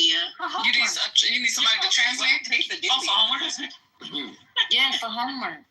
Oh, okay. I be like, wait a minute. I see from Kentucky. She be like, "Oh, I love some tortillas." I'm like, what? What is a tortilla? I almost choked on that. They're so good.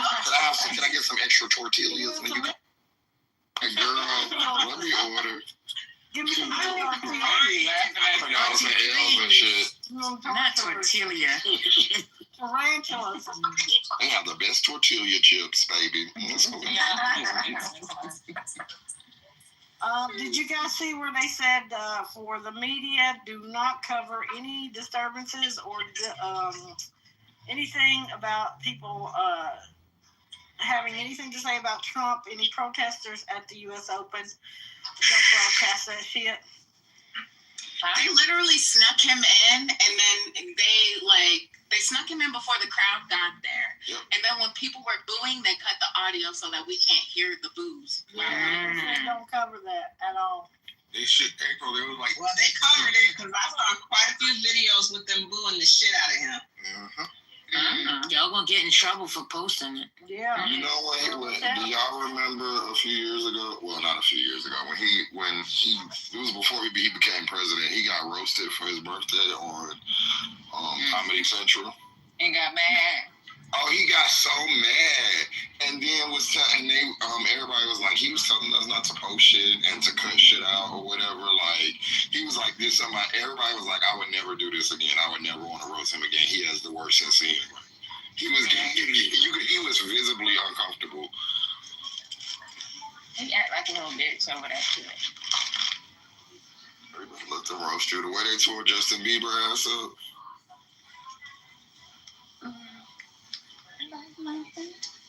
Hot.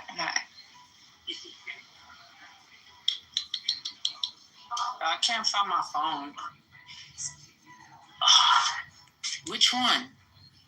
The one that you can text me on. If you texted me, it's because I can't find it. You said about a big pot? I don't see nothing here.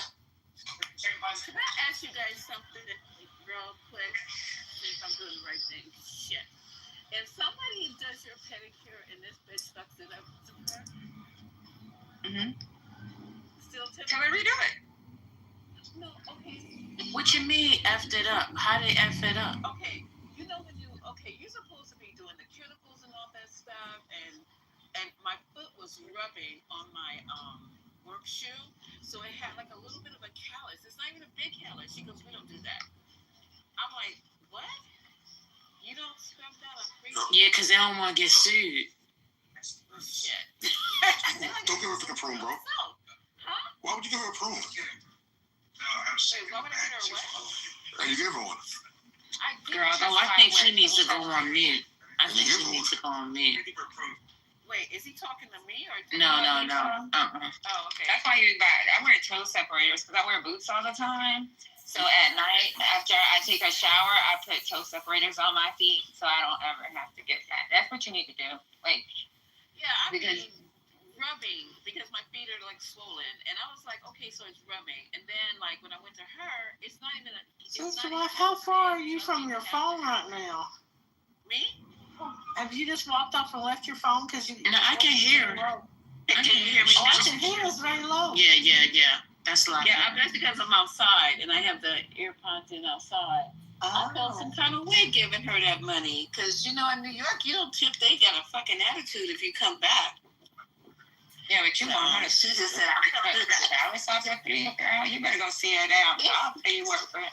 It's not petty. It's not that big. It's like it's much rubbing. It only rubs. Well, then get a pumice stone. Get a pumice stone. I'm going right now to go get one because it's not even that big. It's from that night I worked 16 hours and it just kept rubbing. So you just she's like, you should get stoning yet? What? You know what I'm saying? No, get the this thing. It's called a foot mask, and it like exfoliates your foot. Baby, give you a whole new foot. A foot mask? Big dead skin. Yeah, they got it. It'll remove that. It like removes it over like a period of like a week. It peels off. But like any extra, everybody should try this. Y'all probably just. It's gonna take a week. I better go get it now. Shit.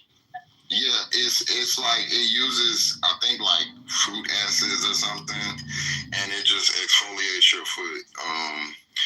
It's kind of disgusting, but the end of it.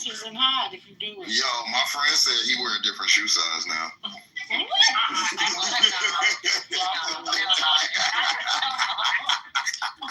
going on? Nah.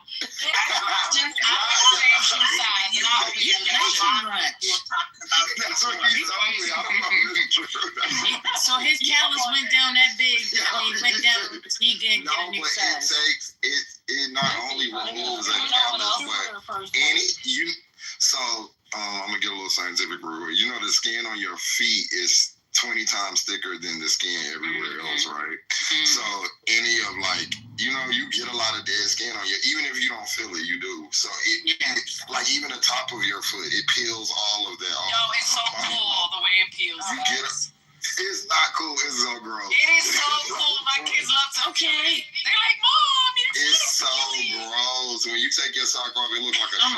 You be like, okay, stay focused. So what happened now? So what happened to your friend's foot? Oh, so he did. So he's a smaller size. We all did.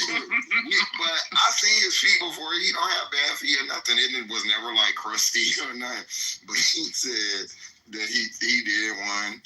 And we was talking about because if you never did it before, the first time you do it, it peels for like longer than a week, like maybe like 10 days. It just keep on peeling. And so he was. And so no, you gotta do it, guys. It don't hurt. No, I don't like the sound of this. It's like some snake stuff going on. Yeah, it definitely looks like that. I'm about to put it in the chest. You guys can get it.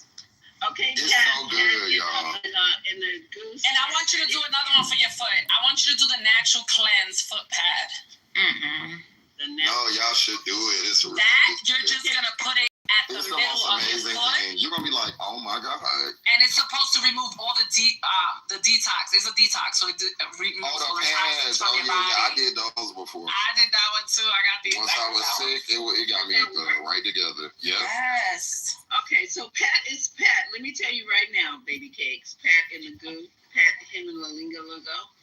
Don't even say Target in this room because you said I could get it from Target. You can get it on Amazon. Just look up Footman. I need it now, Jess, because it's bothering me. Well, go to Walmart. But you can get it from Walmart too, or child, you was at Target the other day. Go on in there again. Yeah, I was, girl. I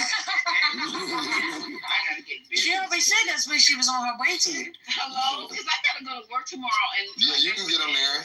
You put some booty, you just put it on, and you keep it on your foot for like an hour and a half, an hour, depending. And then when you take it off, it's not gonna do nothing when you take it off. But like maybe 3 days in, because you're gonna forget about it. You're gonna take that sock off, and it's gonna be I'm scared. I'm glad. And then when you feel your feet is gonna feel like baby's feet. Yo, it feel like a new foot. It feel like my feet so soft. So So you got, so is it like on the outside or on the That's the bottom. No, she was saying it was rubbing on my instep, like right on my heart. That freaked me.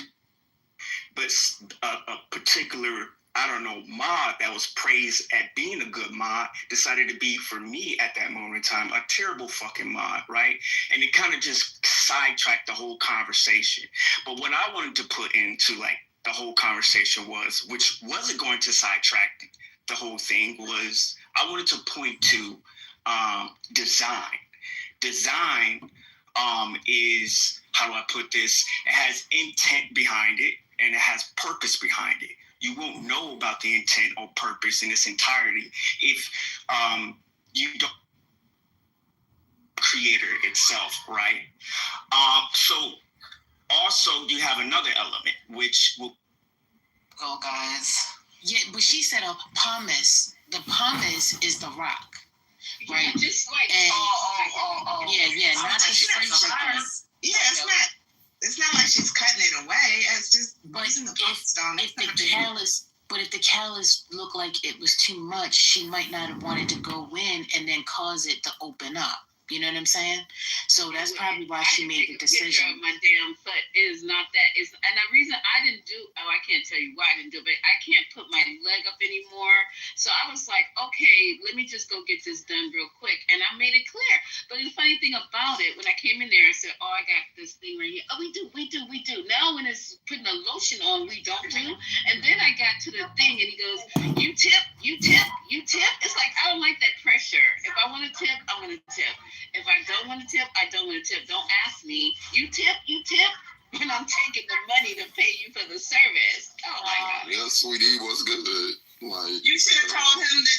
You should have said no because she didn't do my callus. I'm the only black lady in there. No, I ain't doing it. She did my callus. I just want to say something to my people. Yes. Always. I saw my phone. First lady, check your text message. And Womack, you too. Fuck around, go tip your barber and see how your next haircut. Yeah, for my people, please always tip on services. When I used to be a waiter, this is terrible, but I used to always just be like, oh, I don't want the black couple. Get them to somebody else. I don't want that Hispanic couple. Yeah, because especially if it's a nigga that going out with his girlfriend. No, you're not about to waste my time, bro. Let me get Molly and Shannon. Let me get them. I literally had to stop my man from over tipping. I was like, that's just extreme. And they didn't do all that. And I was in the service industry for years. And I always hated on somebody's tip. Oh my God. Over tip. What is it? What is a normal tip that you guys? What is the? If we went out for lunch or something, say it was 15%. Say it was like. So for my say if it was like $40, he would give them like $40 more. I'm like, that's ridiculous. I love him. Yeah, Lisa, like my haircut, I typically tip like $5 or $6. That's it. How much is a haircut? 45. I tip my nail tech at least $25. Yeah, I see the motherfucking barber every week. Most people go every at my mom's restaurant. At least you tip. Gang Shan, it's niggas that do not. My bad, Patty, go ahead. At my mom's restaurant, I used to work over there. Oh, I still do sometimes when I go home, and somebody gave me $100, and all they got was like sushi, like 2 rolls. Nothing wrong with over tipping. Oh, we like that. I did it all the time. I was just wondering if he could even count. And like his ass is old, so he needs to start saving his money. Shit. No, it's been as good. When I used to bartend, I had this one dude that would come in all the time, and no matter what he spilled, he'd only usually get 1 or 2 drinks. He would just leave a $100 bill. Yeah, I did that too when I was tending bar. Did you leave his phone number? It wasn't for me. It was just not but you know, I bartended with a woman. So. Place your item in the bagging area. right, so who's on the mic? Who's on the mic at the store? He's still at the store. God damn. I'm out the He's still store. there. I say the Lord's name is bad. Oh, I didn't mean that part. That's Patty. Yeah, Patty was doing self-checkout. Definitely am not. You want to talk to the lady? I told y'all last time. Don't pay me. Patty just stole the TV through some shit. Patty, do not. Have y'all never put a TV on the bottom of y'all cart at self checkout and just walked out with it? No. You said that so casually, I believe you. We got two of them out like No. No, but bro, I told you, you ever go to Lowe's? What's the move, Jess? No, he's not repeating that again. I've definitely left with some cases of water, but that's about it. on the bottom rack, they don't be saying that. Y'all talking over Haitian. Why y'all doing that? Go ahead. Okay, go ahead. Nah, I was saying, if you ever seen motherfuckers at Home Depot or Lowe's stealing this shit, running out. No. They be stealing stealing that at Home Depot? Huh? They be stealing like toolboxes or whatever they could get equipment. Just run out of the store with Yeah, a I've seen that. The Hispanic. I've seen that. I've been in the store where it's happened, or I seen it like real time. Yeah, that's why now they be watching those cameras because they be stealing the drills and all that kind of stuff like that. Yeah, and they be running the fuck up right out the door. Well, you know, in Georgia, I don't know if it's a Georgia thing, but like they can't do or say nothing to you. Like they can't touch you. They can't even walk out to the car. They can't even follow you outside and get your license plate. Like they gotta leave it all the way alone. My homeboy, he's a head manager at Saks, and he said the only thing they can say, no, loss prevention can, but that's if they come out. But like as like the associates or store managers, they can't do nothing. He said the only thing they can say. He said they can only say if they see like them stolen merchandise. He said they can say something like, "Oh, can I help you find some pants with that shirt?" Like that's the only thing they can say. Wow. People definitely know that. Well, in the supermarket, the lady took a pack of steak, potatoes, and a can of corn. And they try to tackle her down to the floor. I'm like, let that woman go. What the fuck? She trying to feed her family. Exactly. Like when it's food, I be like, yo, let them go, bro. Yeah, I just still It's not that serious. It's not about that 2009, they had $4 today, y'all. And the only thing I bought was yellow rice, creamer, burrito taco kits, because I'm lazy. Some macaroni trying to be Mexican. and two no. I bought my stuff actually crazy. She said no. No. Oh, they have a burrito taco kit, burrito, whatever. Yeah. Girl. I didn't know that. I'm gonna tell you that I seen it because I had bought roast so I can make burritos. And I already got the other stuff. That's what I was gonna make for dinner tonight. I got anything, and then I had. First lady, you didn't do me a shopping haul. Can you send me that video? Thank you. But yeah, it's by Old El Paso. First lady, you didn't hear me? Stop looking at me like that. To the nigga. Man, it look like this real female. You know what I mean? Real down ass. You know, he bring everybody up with him. He gonna go get a ball player on his ass. Listen, what that nigga said. He bring everybody up with him.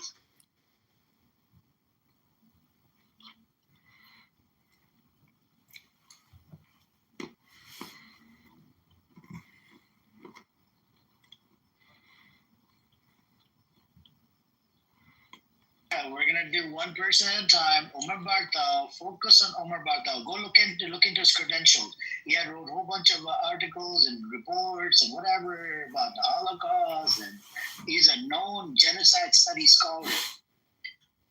You know what I'm saying? And he wrote an opinion piece in New York Times. He was given a chance because of his credentials to write an opinion piece. What is a genocide? What is not a genocide? Literally, the fucking title of that article, it says, if it's a genocide when I see one. It says right here, I'm a genocide scholar. I know it when I see it. and look into the facts, look into the statements, look into the intent, look into all of that shit.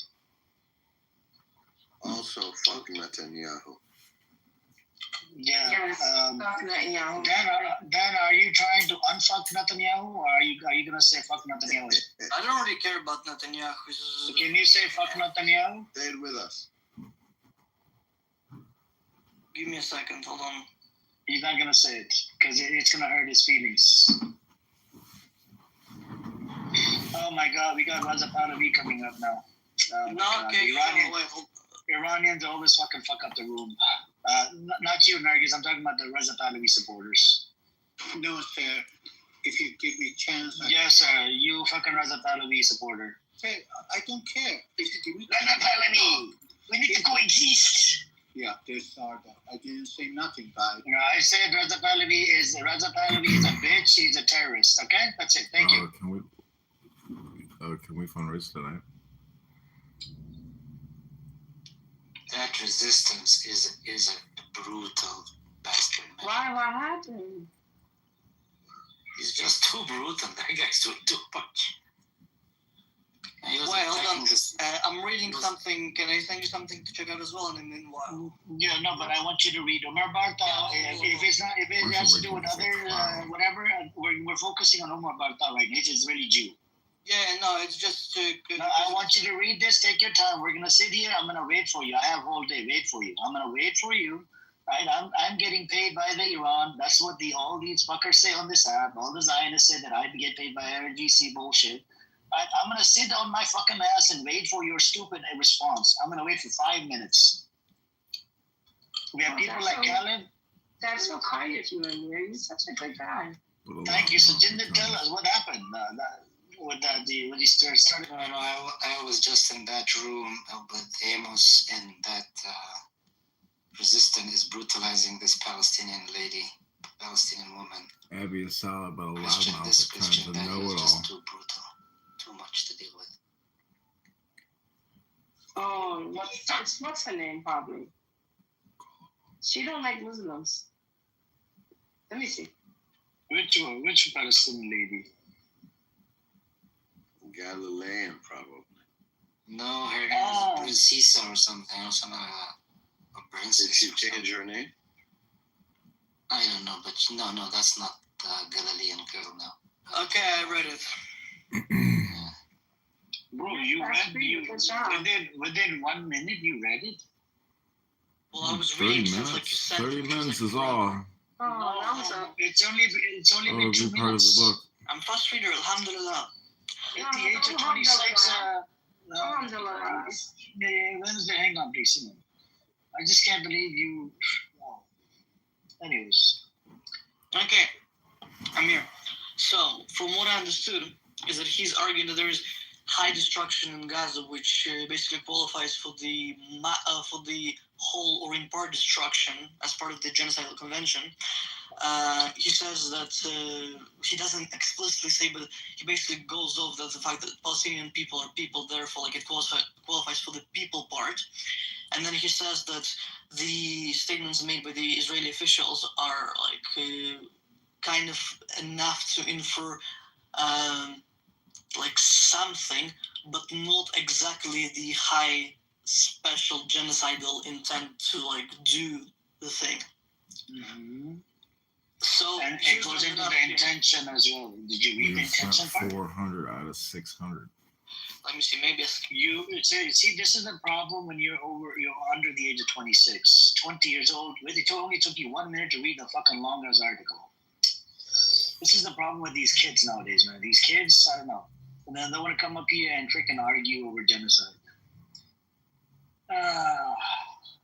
On one side, this kid is going against the genocide. On the other side, the kids are getting genocided, but he doesn't want to stand up against the genocide.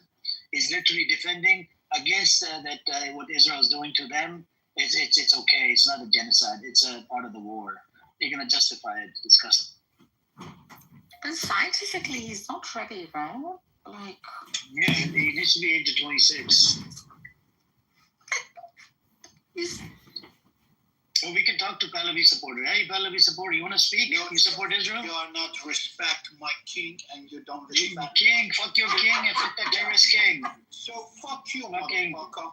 fuck that Iranian king, that bitch, Pahlavi. We don't have a king anymore. Pahlavi bitch. Okay, so basically, That's crazy. And actually, I was waking up and I was like, get off. What king is this guy talking about? I don't know. Pahlavi. Where is this king? I don't So see this flag, shape that flag that they have it on their profile, you'll see them in some of the Iranian room. They're the big support of Reza Pahlavi. This is like the old flag. You see what I'm saying? Under the king. They call him king. still alive? No, his son is Reza Pahlavi.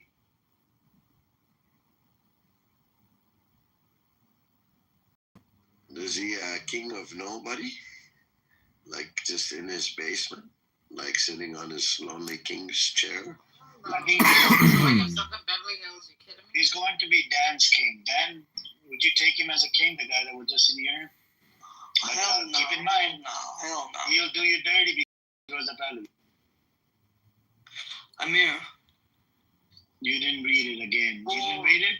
You're not reading it. You're just skimming through it. You want to be a debate, bro. It's so obvious. You're just a kid, man. You're just a child. We used to see it in the Dawa room. You know, remember in the Islamic Dawa room, some kids would come in. Yeah, they used to come in. He's just growing. Did you just fart? He's really frustrated now, huffing and puffing. Amir, please don't fart in this room now. Amir, we need some air freshener. We need some air freshener. Sunshine, engage with me. Yes. Engage with me. Okay, so for special intent, he basically cited a bunch of public statements made by Israeli officials, which said that they advocate for harsh measures and like dehumanization.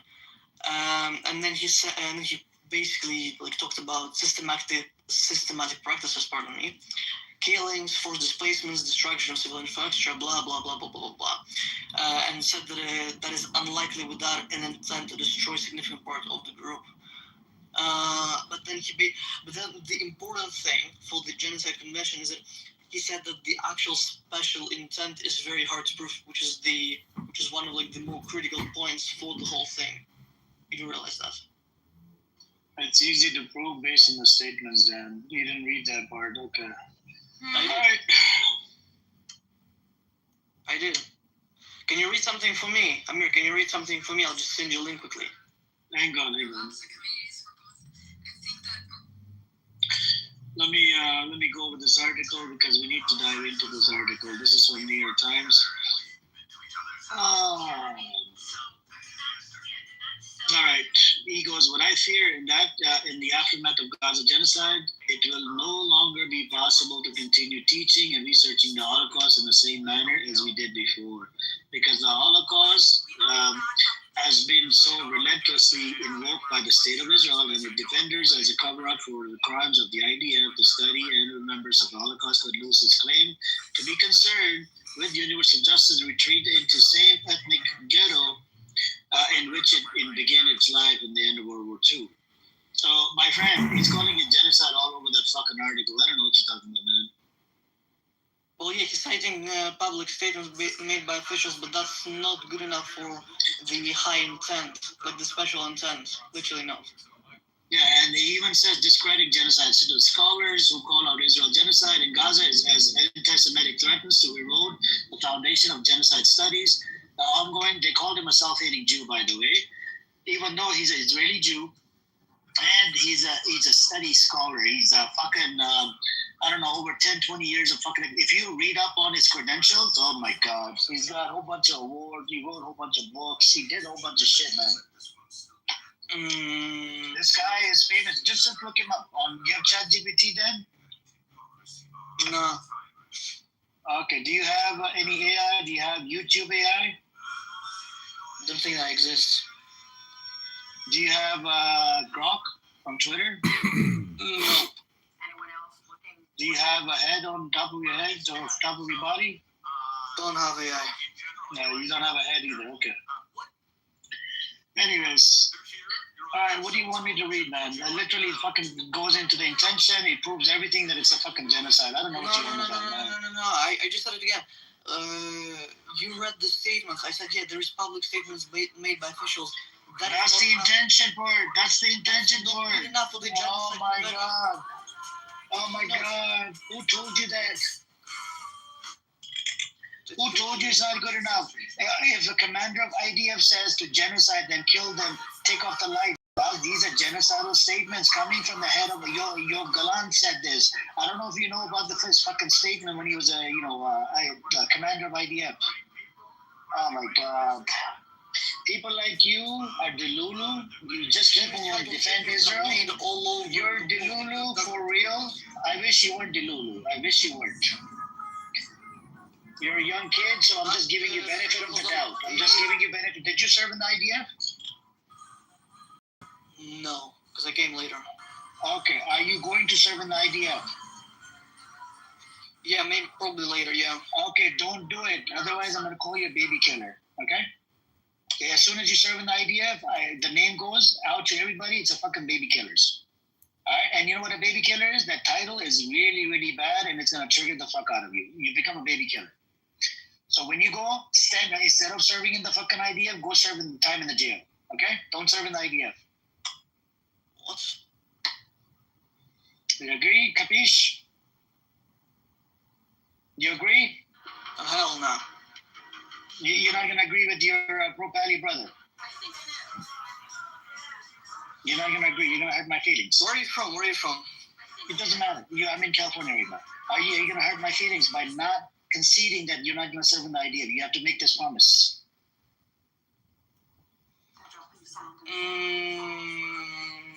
Can you go serve in the jail instead of fucking, or don't go back to fucking Israel? Go to Russia or something.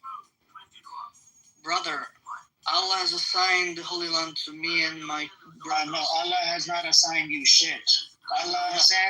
Allah subhanahu wa ta'ala has said, you have spread corruption on the land, killed multiple prophets, broke the covenant. This is mentioned in my book. And even in your book, you killed multiple prophets and did a whole bunch of crazy shit on that land. This is not a holy land. This is a man-made land by who? By fucking atheist, agnostic motherfuckers like Theodore Herzl, Ben Gurion, Eliezer Ben Yehuda, Jabotinsky. All of these founding fathers were the one behind it, creating the state. They were motherfucking atheists and agnostic. This is not, God did not give you this land. Amir, read for me, Quran, Al-Isra, 17:104. Please do that. He wants to read 17:4. What does it say? I don't know. You read for me. Read it. Oh, wow. He's bringing up Quran. Okay, I hope he knows more about Quran than I do. Quran, chapter 17. I know that the Quran is true for you. It's the word of Allah for you now. Alhamdulillah. Alhamdulillah. Okay, what it says, and we conveyed to the children of Israel in scripture that you will surely cause corruption in the earth twice, and you will surely reach a great hideousness. So what does that tell you? Corruption on the land. Who did this? Who did this? Who's spreading corruption on the land? Are you really going to be dishonest about that shit? I just told you. Did you read the whole context of it? You can't just go based on one verse. You know this, right, Dan? You have to read before and after. So, no, okay, but you do realize that it says that the Allah assigned the land to us. Jews and we're going to cause corruption. Then we're going to go out to the land, and then we're going to come back into the land again. Okay. Let's read the tafsir. Do you know how to read the tafsir? You know what a tafsir is? Nobody's gonna get their Allah sent it to you then, and your parents came from Poland? Because one thing we're gonna do is we're gonna watch, we're gonna observe. The dark side motherfuckers, they don't mind getting packed up in a room, okay? They don't mind playing away games. They don't mind none of that shit. We don't give a fuck about winning a fucking crash out. It's about winning the narrative at the end of the day. It's about, having a solid, like, you coming under motherfuckers that literally violated everybody. You were just literally caping for Larry. What, a week ago, 2 weeks ago? 3 weeks? Yeah, actually, and and get the numbers. But you might just take that simple Google, which was invented by Israelis, and search the top lobbyists in Washington. Google was invented by the Israelis? That's a new one. Shocking. Sergey, he's really wealthy today from it. So let's take a look at the Association of Realtors and look at the Blue Cross Blue Shield, the insurance companies, the pharmaceutical. I was trying to play some music. The fuck? I want that music. BB, you did a great job last night. I mean, you know, you forced the positive. Congratulations. I tried, man. Thank you. You know, I can prove to people that Israel loves peace. They just have to read the Tanya. And if you read the Tanya here on this app, you can push psychotic, probably depressed people on this app. I just listened to Amir's room for an hour. He's a neurotic. You can just observe these people. They don't change. And they're just doing, it's like a show for them, but it's not educational. So where does that take you? It takes you nowhere. Yeah, it's that word, echo chamber. And then there's a new contestant every week that Amir will showcase for a week, and then that person will fuck up, and Amir will be like get into a fight with him, and the guy moves on. Last week it was Rolf. This week it's this guy Josh or something. It's just somebody new every week. It's the funny shit, and it's so predictable what to do. It's just so predictable. It's a group thing. It's a complete group thing. And can I say Circle J also? As a lady. Yeah, you're right. Well, this book I have, Meditations by Marcus Aurelius, the former Roman emperor. He says, throw your books away lest you die murmuring. And I'm thinking, like, you know what? Books are what can set us free. Clubhouse is what the murmuring is.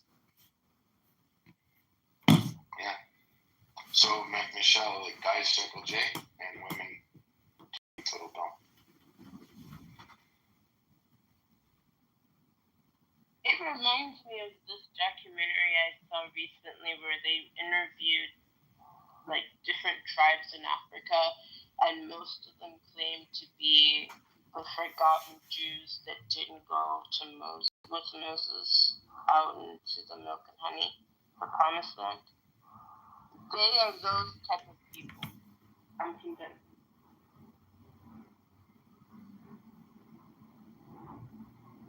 Yeah, I don't know what it is, man. I used to make a joke and say, I wish your parents loved you more and they didn't let you play fucking like street sports without wearing a helmet. And as a result, this is where you are now. But I'm starting to think my joke is reality. There's head trauma. There's some type of trauma that happened. And some people come to Clubhouse because they want to, communicate, make connections, have some proper discourse. And then that's a minority. And then the majority come here to stir up shit because they love havoc. You guys remember that meme, that African guy on Instagram? I forget exactly. He's like, you love, what did he say? It was like, you love the pain or something like that. And he was like, it's a bald African guy, his accent. He's like, you want the pain or something? You love the pain or the. Do you guys remember it? You remember what I'm talking about? Anybody?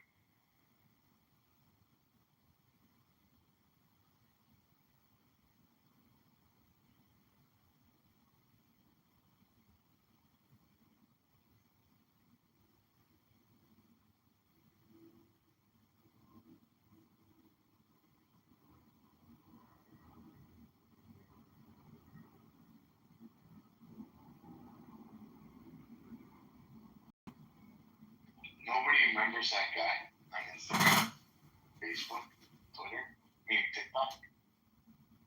All you want is pain. You love the pain. Something like that. You would say. I don't know if that word is pain was what he's saying. Anyways, all they want is stress. They don't know any difference. It's like caught in this hostile environment where all they know is stress and all they know is heartache. and headache. And that's why I make a joke in my mouth. I'm like, this room's brought to you by Costco. They gotta leave with a headache. But they love it. They love the drama. Well, part of the problem is it's not just the speakers, it's the third party agents. It's us, it's you, it's me, it's we.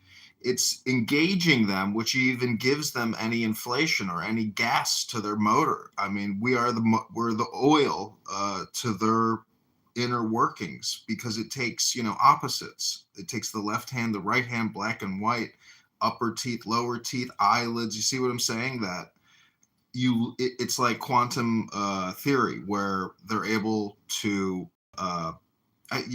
how does that experiment work, where they run the ions through this detector, and I can't remember how, or it's hindsight, like it's like hindsight bias effect or something, that by running the experiment, what do you know what I'm talking about, BB? Where they run the experiment, but there's like a cognitive bias where by running the experiment itself, it creates the effect. So I can't explain the words. I don't have the words right now. I found it, guys. I found it. Watch this. Hold on. Can you guys hear me? I know what you're talking about. Can you guys hear me? Yeah. Hello? Yeah, I can hear you. My phone's not working. Hold on.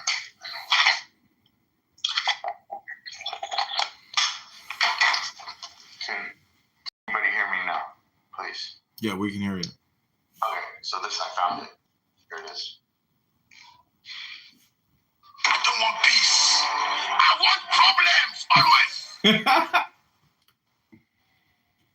That guy.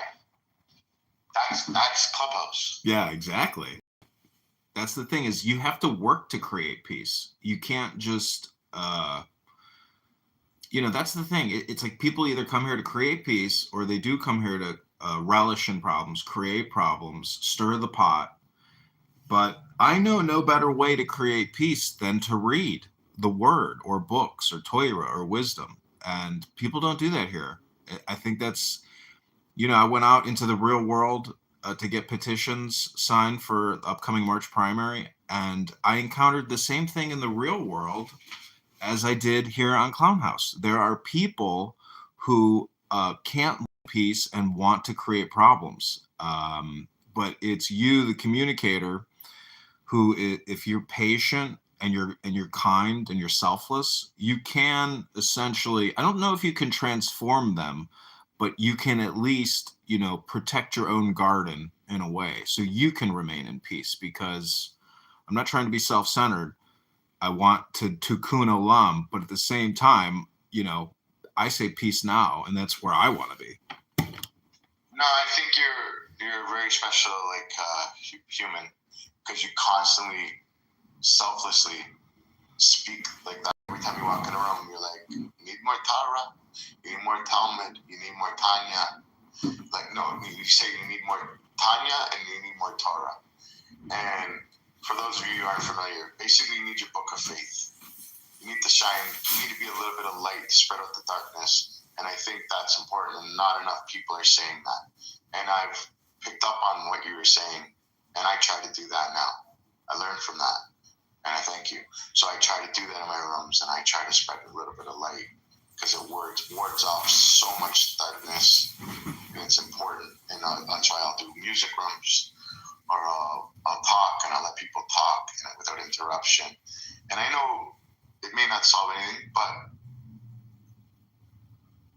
I want people to actually listen instead of just talking. Yeah, this is we are talking through a program. This conference call is a program, and if you bring in another program into the program, aka wisdom or Torah, you can modify this program, because it's all based on words. So feature. It becomes a feature. Yeah, it's a feature program. Exactly. There's you can be strategic as well about how you deploy it, because there's times where you can essentially stop the chaos instantaneously if you so choose, and you can force people to go into the future. Absolutely. And there's not enough of that going on, and that's where the problem lies. The problem is that video I was playing of that guy. I want problems. I don't want peace. But it's amazing how popular that video became. When I do look at it, how many views were on it, it's sickening. Which one? I don't want peace, I want problems. Oh. Sending it to people because that's the way the world is becoming. So it became very popular because that 5-second video called out the world.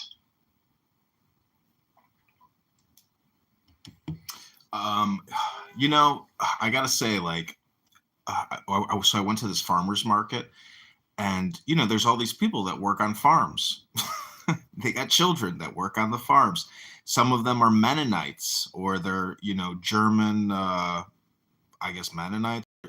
Basically, they're like Mormons, or not Mormons, Amish. They're anti-technology, big into action, big into farming. They don't have a lot of these mental health problems that a lot of people do, in generalized society, because their education and their whole life has essentially been, in a way, digital. And reading, they're just looking at their cell phones. So my brother's very religious, and he raises his kids religious. They don't have a TV. Mm-hmm. They don't listen to news. The kids go to Hebrew school, so they don't get indoctrinated by propaganda. And he said, and it's funny the way he said, I'm brainwashing my children. I said, you're brainwashing them? He said, yeah. He goes, you look at brainwashing as different, but I'll explain to you what I mean by that. I'm cleaning their brains to be pure. It is all programming. Your life is one long condition. Trump, look at my PTR. Trump has conditioned many people, but many people rejected his conditioning. I'm just saying you can condition yourself. It's a choice, but you have to do work. And, the secrets to life are in the hardest places to find or to seek out. And really, it's a program. It's a feature. It's the book. And, I'm surrounded by books. I've got, a couple thousand books in my house. And I forced that situation.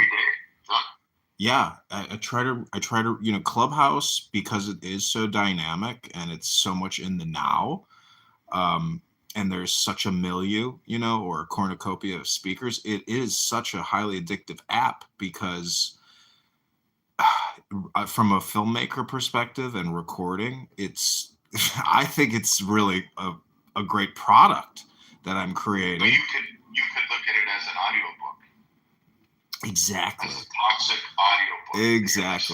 Exactly. Because it's my choice to what I want to listen to or what I want to, ingest for my media diet. And I'm choosing Clownhouse, but in the morning now, just last week, I started reading books again out loud for about 2 hours every morning.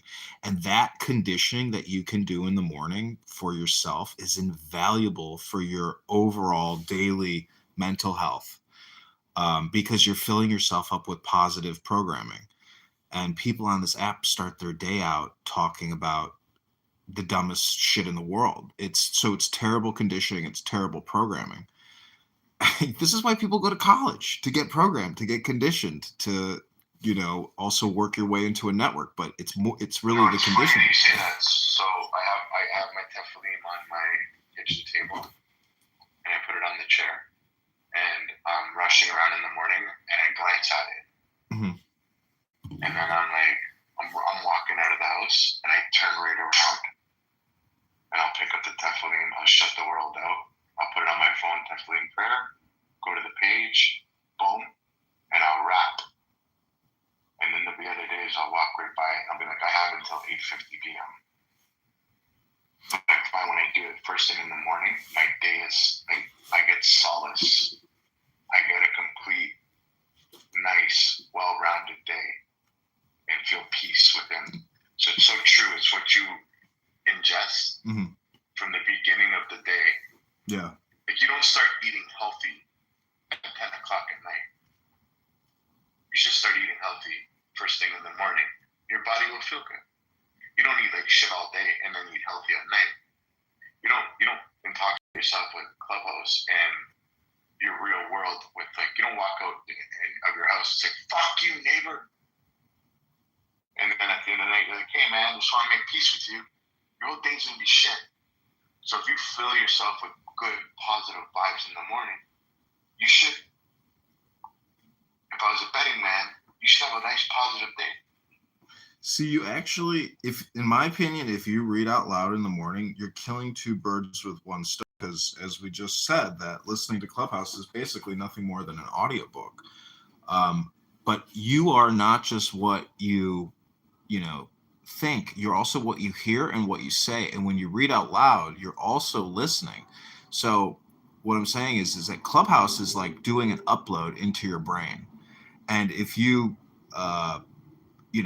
override that upload by reading out loud in the morning, it's everything is just for a day. So if you can just read out loud tomorrow for an hour in the morning, I'll be there in your room. I'll record it. I'll put it on YouTube, read something special, some wisdom, and then let's do an experiment and see how that impacts your day. And then we'll record your observations at the end of the day. I love that. Social experiment. Yeah. In life, real life. And we're killing three birds with one stone that way. Because we'll do it on Clown House and we'll help program other people. Yeah, it's like the Rebbe giving tzedakah, right? The whole point of it was one Jew helps out another Jew, and then that Jew helps out too. Now all of a sudden 4 Jews got helped, and it becomes a ripple effect. Mm-hmm. Yeah. You're a wise guy, bro. I like you. Royal, it was this guy, I forget his name. Last name was Rage. First name was Black Rage. And then there was Scotty as well. It's been going on the last week it's been on for a while, but it's more prevalent in the last week or two, where people are just saying fuck Nazis. But I've heard it for the past 5 years, but I guess it's always been, but it's becoming more and more and more, where they're like, Hitler didn't kill enough. Nazis, didn't do enough jobs, or there's good Nazis. Like they're just so backwards that they say they're sucking and blowing at the same time. But no, I agree with that experiment, and I would love to engage in that and read something short, because I find these long-winded things are no good. Something short, something sweet. Well, no, don't make it too short. You need at least a decent amount of programming. Try to read for 10 minutes. We'll do 10-minute rotations. When I first met you, I did not like you. I thought it was like in hindsight, I thought it was very difficult to communicate with you. But you know who changed my mind about you and reframed my way of thinking? El Normo. He said to me, he says, don't be so hard on Bibi. And I said, I don't know, and this is what he said. He said, Bibi's trying to be aspirational. Let him be aspirational. I was like, oh my God. I was like, you're right. I was like, why? That to me was like a really good reframe. I was like, why do I have a negative opinion about you? I was like, that's a me problem. So after he told me, he's like, let Bibi be aspirational, and I was like, wow, okay, you're right. Well, thank you. I owe Normal a huge help. What does it mean to be aspirational? To be himself, to be free, to say what's on his mind, to not judge his aspiration. That's what it meant to me.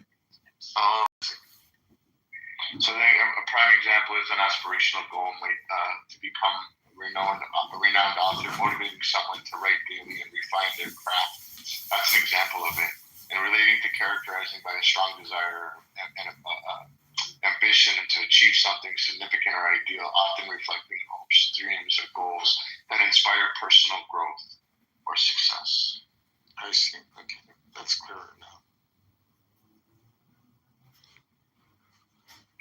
Well, thank you for taking me under your wing, John. And like today, whenever somebody was like, John's an idiot, I'm like, actually, John's very extremely intelligent. Then you spoke, and the guy shut the fuck up and listened, and I was like, wow. John came through like crazy right now. And the guy changed his whole tone with you. And he started listening. And it was actually, and then he asked you more questions. In my heart, I was smiling. Straight up, I was like, this is just awesome what just happened here. And I pointed it in the right direction. And I'm happy I did. How you doing, Seneca? Oh, I'm well. I'm starving, but I'm okay. You're hungry, you're not starving. Yeah, I'm hungry. I'm trying to order some food because I'm too lazy to cook right now. Tell me something positive about your day. Something positive. I know one thing positive about you, but I want to hear what you have to say. Well, one thing. Well, I got through. I don't know if it was really today, but I guess it fed into today. Okay, for one, I'm ashamed to say this, but I'm going to admit it. But at a certain point, I was missing my prayers. Right after I got scammed and the whole thing happened on Clubhouse, I was missing some of my prayers. Actually, not some, like a lot of my prayers. I would make it to the mat sometimes, but then there'd be sometimes I wouldn't make it, right? And up until that point, like from the time I did my shahada, I never missed a prayer, not once. Like that was like my bare minimum. Like it was like the bare minimum I could do. Like in addition to that, I was reading the Quran. I was, studying fiqh, right? But I never thought that I could ever miss my prayers, right? And then it was humbling to see that at the end of the day, I'm not this, or whatever. Or some God. Somebody tell you what? So go ahead. Yeah, that I'm still fallible. It was humbling to see how fallible I am. And that's what I came to realization today. Even though now I'm back on my prayers, like I'm not missing any prayers. And I'm motivated to pray again. I have that joy of praying that I used to get with praying. Especially when I memorize new surahs, so. What if you look at it differently, that prayer keeps you motivated or gets you motivated instead of looking at it like I need to be motivated to pray? What if prayer jumpstart your motivation for you? Yeah, that's what it's funny because that's what it's doing to me today, right? In this state of mind that I'm in,